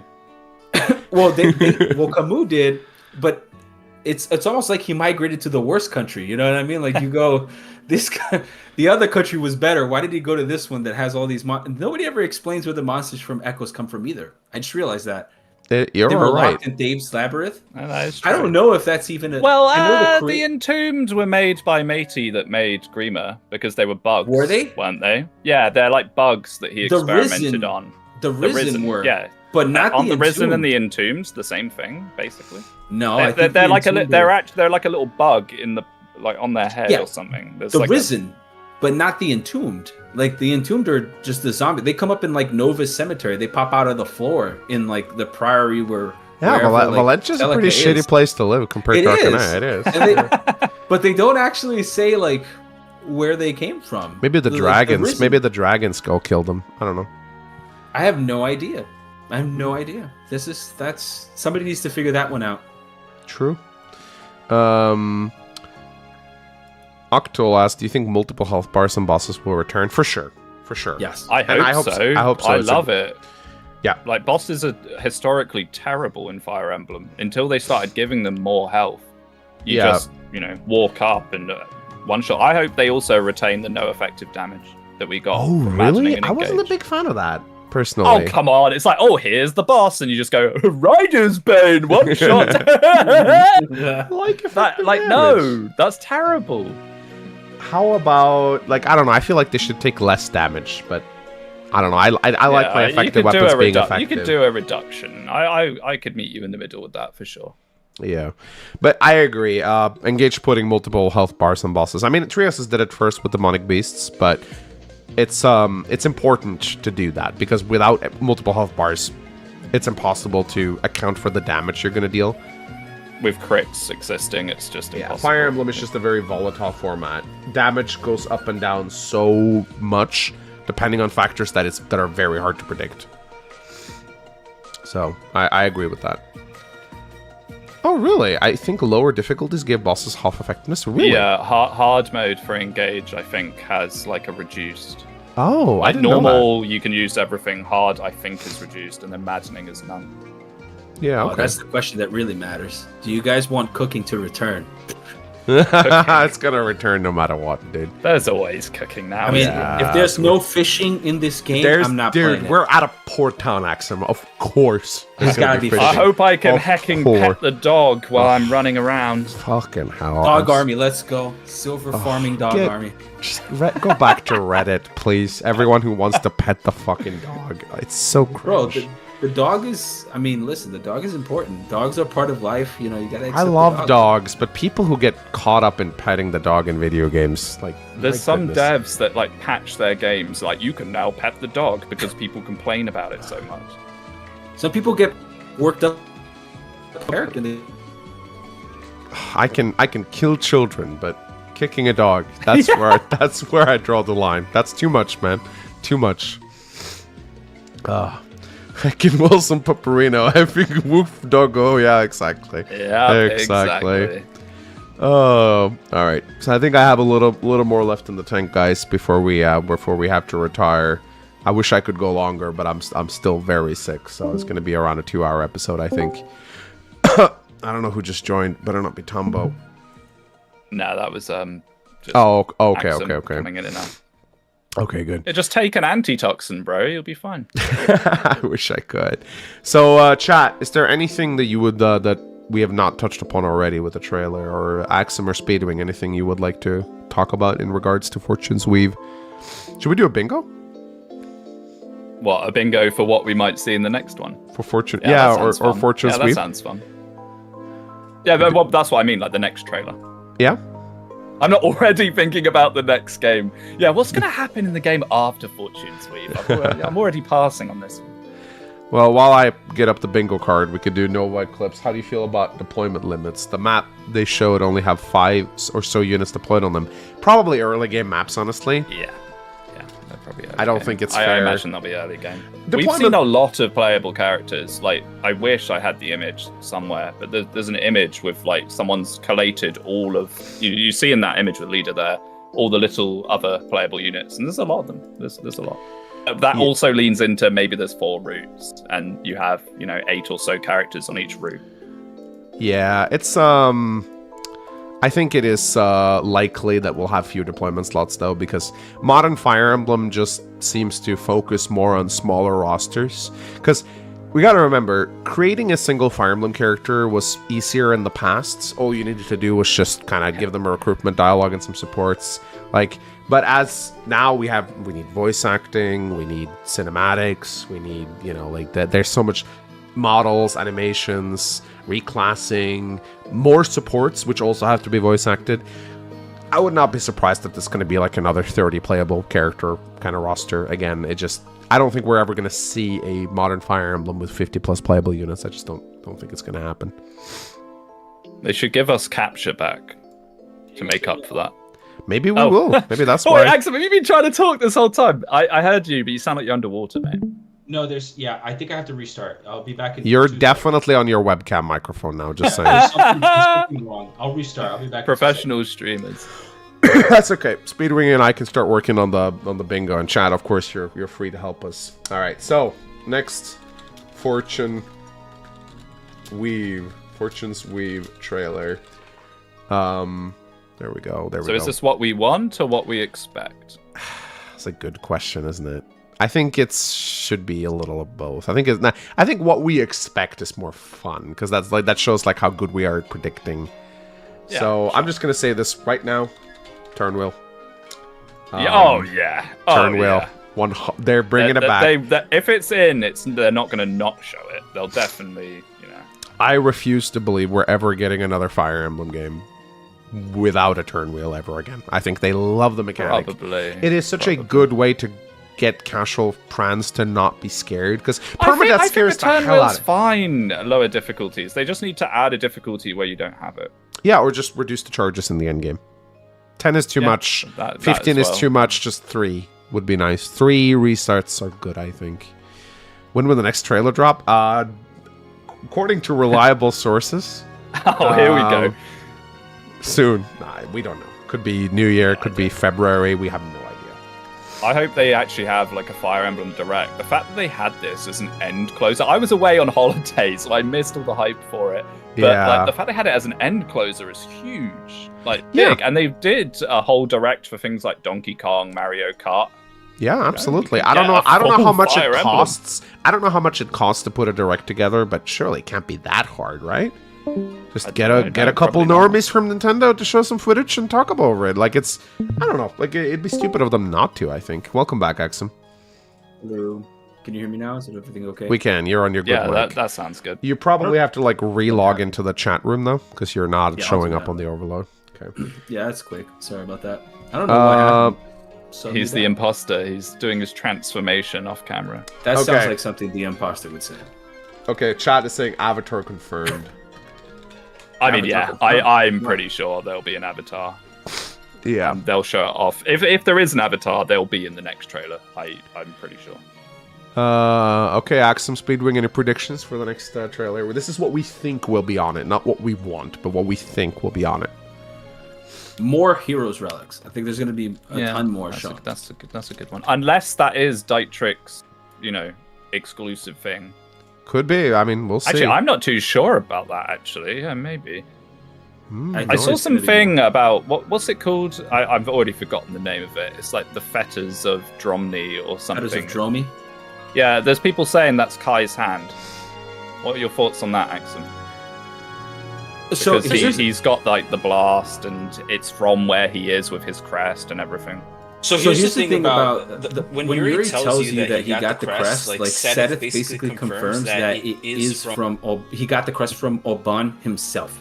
He says you got the crest from this dude. It wasn't some random bloodline that passed down to you. You got it from the guy himself, which means that either Kai is Oban or he's related to Oban somehow, directly related to Oban. So do you think it's his hand, his severed hand?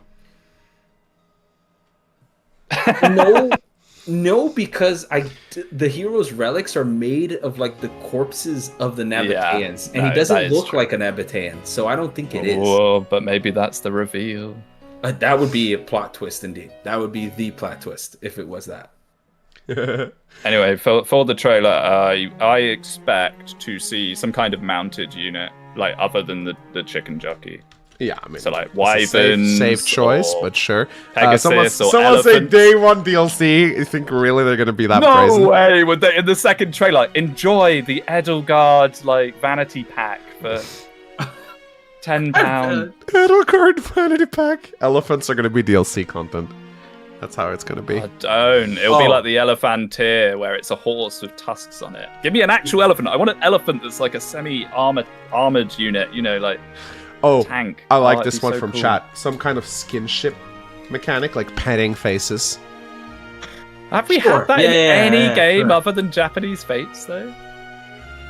It's gonna be some kind of like some kind of romance that could be a thing. Yeah. Pet the bald head or something. Oh, they do have the Switch too. Like you can like roll it on the table. Maybe it's like give them a back massage. Roll it. Oh my god. That would be shameless, man. That would be shameless. Let's see. Fire Emblem Hands of Folding. Oh yeah, Rod Split. We should put Rod Split on here. I think that's very likely. If there is a Rod Split, they will advertise it in the second trailer, I think. Yeah, most likely. Oh, some kind of mascot, maybe.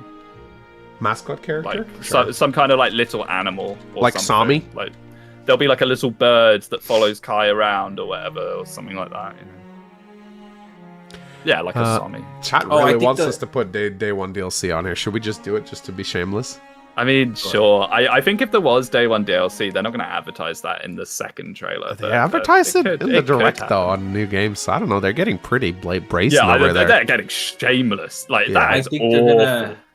Oh, yeah, I think there might be like a Pokemon DLC, and the game's not even out yet. They already announced the season pass for Shadows. Like, one day after the trailer dropped, they dropped the season pass trailer. Oh, the season pass is in, yeah. That's how you get Lyn. You have to buy her. Yep. There might be a flashy transformation, too, I think. Either from a dragon or some dragon or something. Or like a Manakey? Yeah, like a Manakey or a Womanakey or a Childrenakey, whatever you prefer. But something is going to transform it in. People want farming on here? Yeah, sure.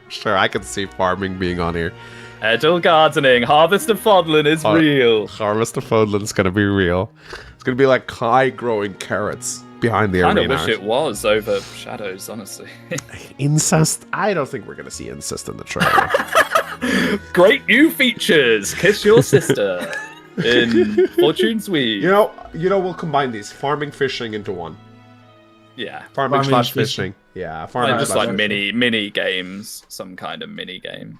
Yeah, farming / fishing, I think is fair.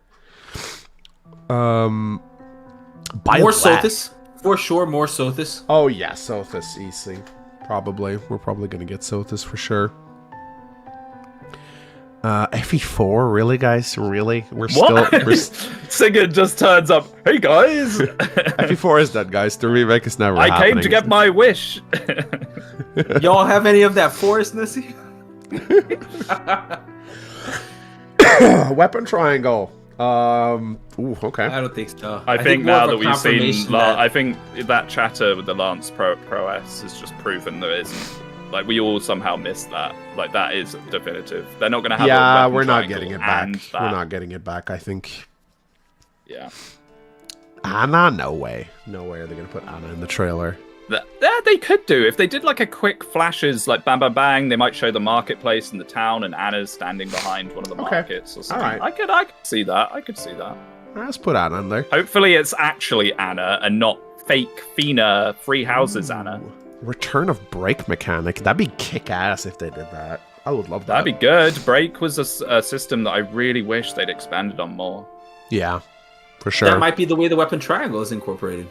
And beyond the other things. People really want to put avatar worship in here. Why don't we take the avatar and do avatar / worship? So. Well, I mean, there's the divine sovereign is what they're all there to, Yeah. Oh, he's so amazing. He can grant any wish.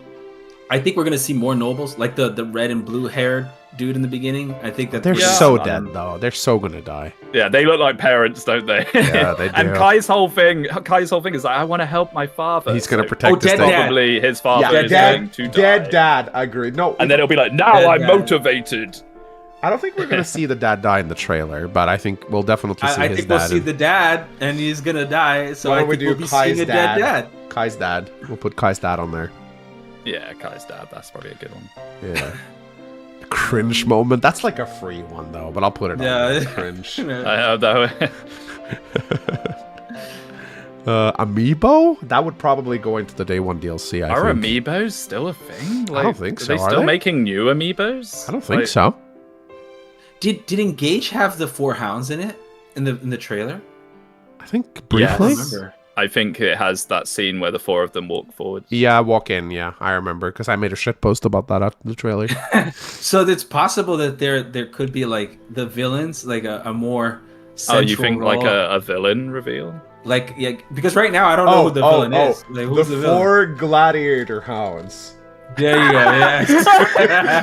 It'll be like they're the greatest combatants of the arena. You have to best all of them in order to the 4. The next level. I'm just gonna call them the 4 gladiators. It's gonna happen. It's gonna happen. It's 100%. It's gonna happen. The 4 gladiators. Absolutely.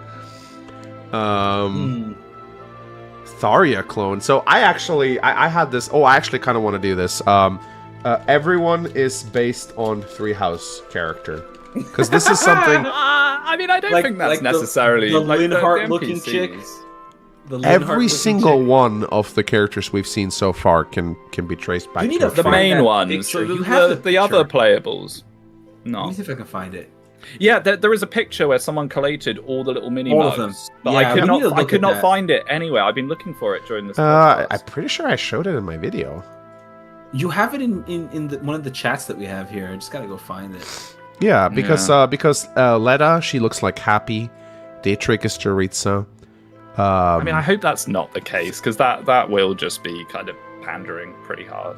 It's one of my biggest fears is that they're gonna do the whole. There's a woman that looks just like Constance, like she has the dress and the blonde hair.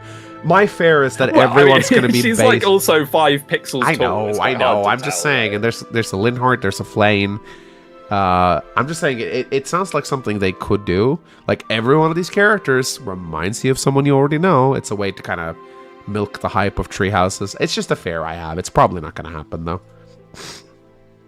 I think some of them might. Like, you have to have those kind of characters that are related to them in some way, so that you want to capitalize on it. Bro, I refuse to put shadows on this bingo. I'm sorry, guys. No.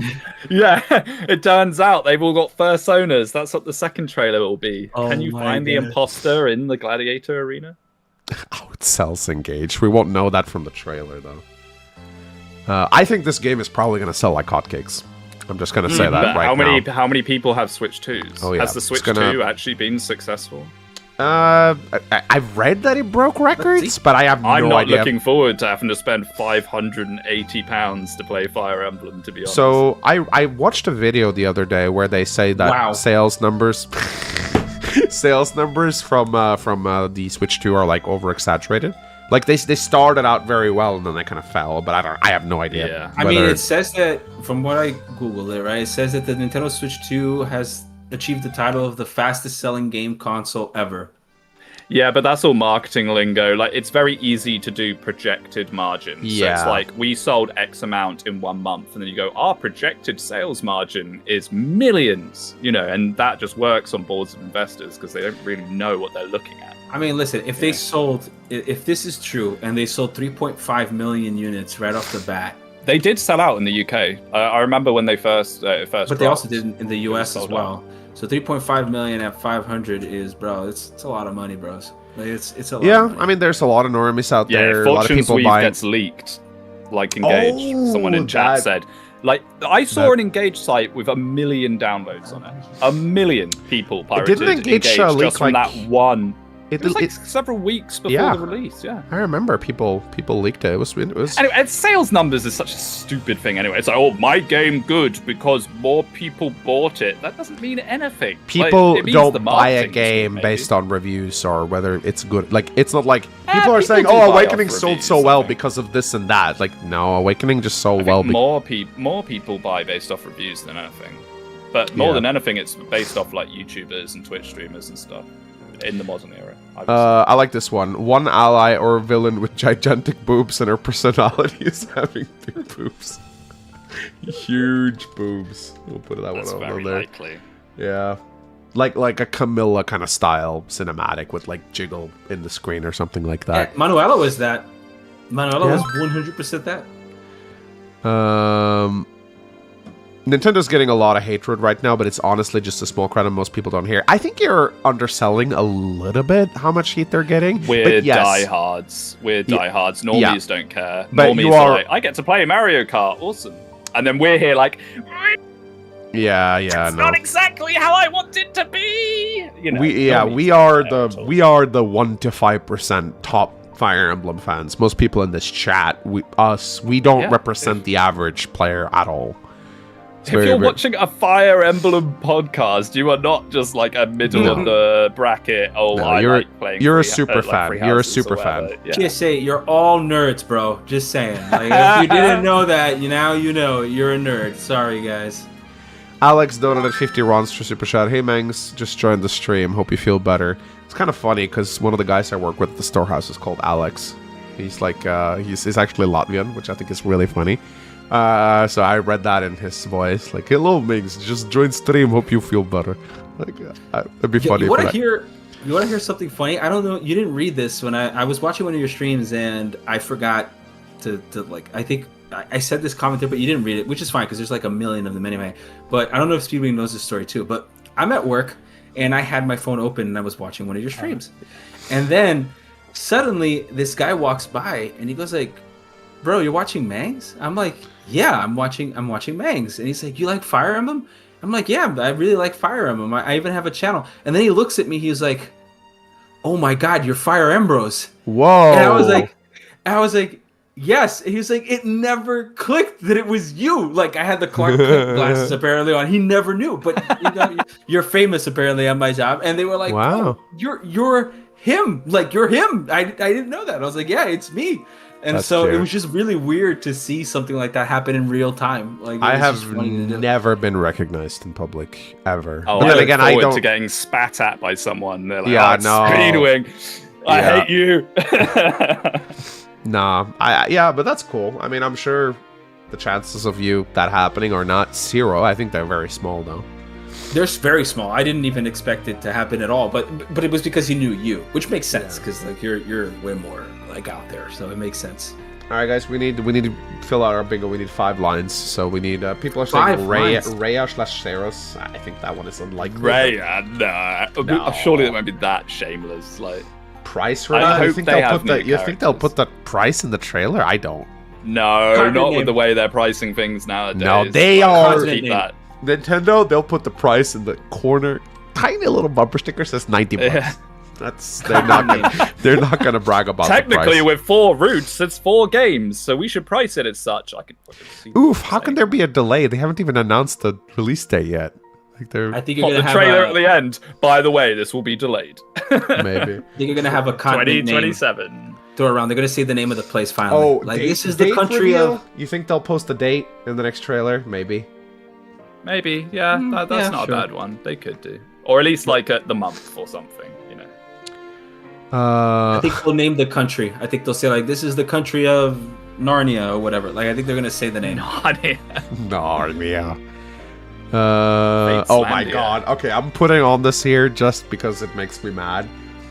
Shadows mentioned. Like, get the Shadows pass and get like this. Prince Kurth, there you are. Prince Kurth is like an NPC or something in your garrison, something like that. And she just walks up like, "Oh, hey guys." I mean, if they put Fire Emblem Hero stuff in Engage, chances are there might be something Shadows related. Yeah. Oh, that was DLC.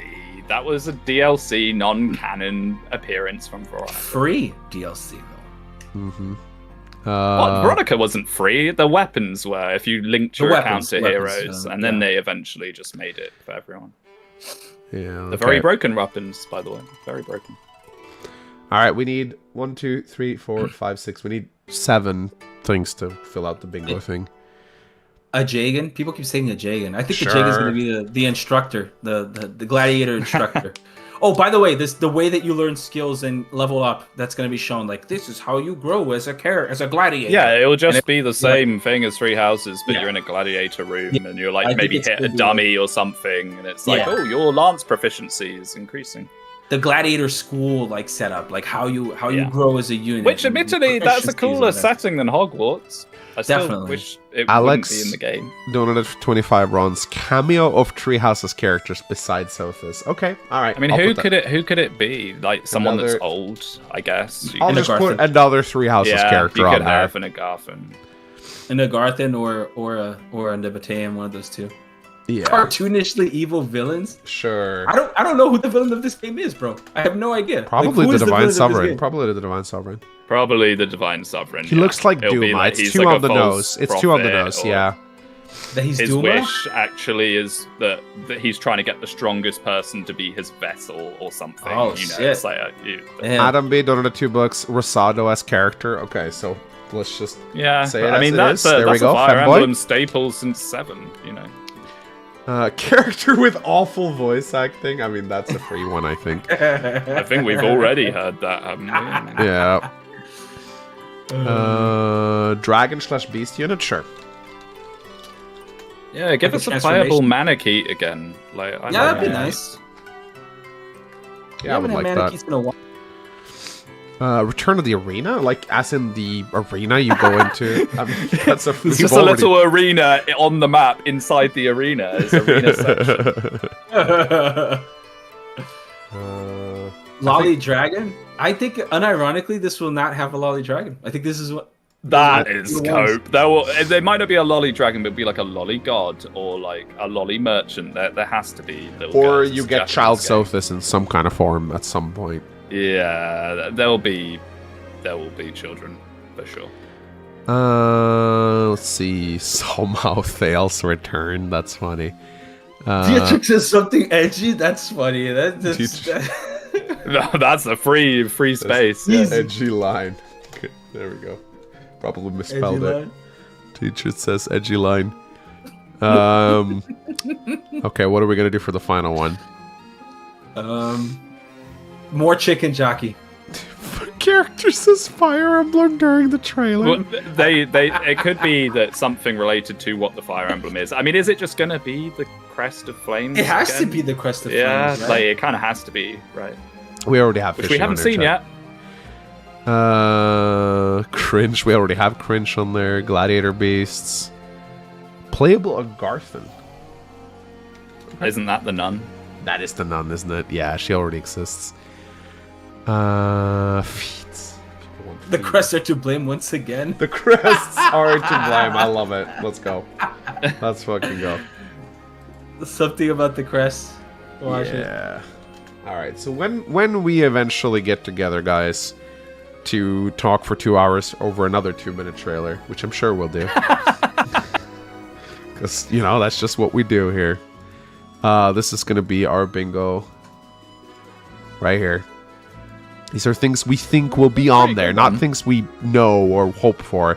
So turn wheel, avatar, warship, more heroes relic, mounted unit, some kind of skinship mechanic, rod split, mascot character, day 1 DLC, fishing/farming, Sothis, Anna, Kai's dad, Cringe, the 4 gladiators. Everyone is based on Three Houses character, huge boobs, date reveal, shadows mentioned, jagen, another Three Houses character, cartoonish villains, femboy, dragon/beast. Dietrich says edgy line. The crests are to blame. Let's see if we get it, guys. Yeah, I think it's doable. I think it's doable. I think the best line there is probably going to be boobs, date reveal, shadows. No, not shadows. No, never mind. The other 4 are good. I think the diagonal upwards, like cartoonish villain, date reveal, cringe. What is that? Fishing, farming, skinship, not skin. I think skinship's unlikely. What, like a petting thing? Like a hugging thing? I could see it. Like, Watch as the gladiators increase their bonds. I mean, do we count like the sauna? Scrub your gladiator's back with like a little brush after they fight. Wash the grime off your gladiator's fingers. Wash their feet. I thank you. I thank you. I thank you. Wash Theodora's feet with a brush as she's. Oh please, now you make me want it. Give the gladiators a massage after the hard day of work. The massage. It's gonna happen. It's gonna happen. And for a DLC, you get the happy ending. Oh my goodness. Okay, well, my painkiller's about to wear off. So I think we're gonna wrap it up here, guys. Thank you so much. Normally we do Q&A at the end, but we've been doing Q&A like this whole. But just some closing thoughts, I guess. So just some closing thoughts about 𝗏𝗏𝗃𝗏 as a whole. I'll say I think my opinions have remained largely the same since I made the video. Like, I'm cautiously optimistic. I think it's going to be a fun time. I share Speedwing's worries a little bit about too much of Tree Houses making it into this game. Like, parts of Tree Houses I don't like. But I think it's going to be a good time. And even if it sucks, I mean, we can dunk on it, right? That's fun too. So what about you, Speedwing? Some closing thoughts on so far in the game? I mean, I'm willing to approach it as optimistically as possible. I have my doubts. I voiced my doubts, but I do not want to go into the game wanting to dislike it. So I am going to try and, having a chat with you guys about it today has actually made me more excited about it, honestly. Like, especially Axomm's enthusiasm, is kind of infectious. So yeah, I hope it's good. I hope that it is decent, and like you said, they improve on the stuff that Tree Houses did that I think is a bit stinky. Mm-hmm. What about you, Axomm? What are your closing thoughts? I think the game has the potential to be really good. If they took everything that was good about Tree Houses and they improved on the things that were bad, like the things that people didn't really like, I don't know how appealing it's gonna be to like the hardcore people like us. Like, right? We're bound to have gripes with it no matter what. But I do think that some people, I think for it, listen, to be honest, all it needs to do is to be successful for the average. Like, it really just needs to sell for the average person to keep the series alive as well. It has to be good for me. And to give us enough, like money back in that regard, so that it can reinvest and make more games about this. Because I like the series in general. I think that anytime you see something new, like the Blazing Arts and stuff like that, it's a step in the right direction. So I think that I'm excited, even if just for that alone. So I'm excited to see how that's gonna work out. I'm cool with that. I think it's gonna be good. Awesome. Now I do have one final reveal, guys. People wanted to know who the imposter was. It was Speedwing. No. I'm more negative on shadows than you are, my friend. He turned into a bunny, guys. It's his persona. He's been sabotaging. I'm one of the Tagwell. I'm the Tagwell. He's been sabotaging the stream all along, guys. He was evil from the very start. Anyway, guys, people want me to read the last donation. Move says he donated $2. There's a big 𝗏𝗏𝗃𝗏shaped elephant in the room. Maybe. We'll see. Yeah, 𝗙𝗏 is gonna appear, right? Imagine. Oh, yeah.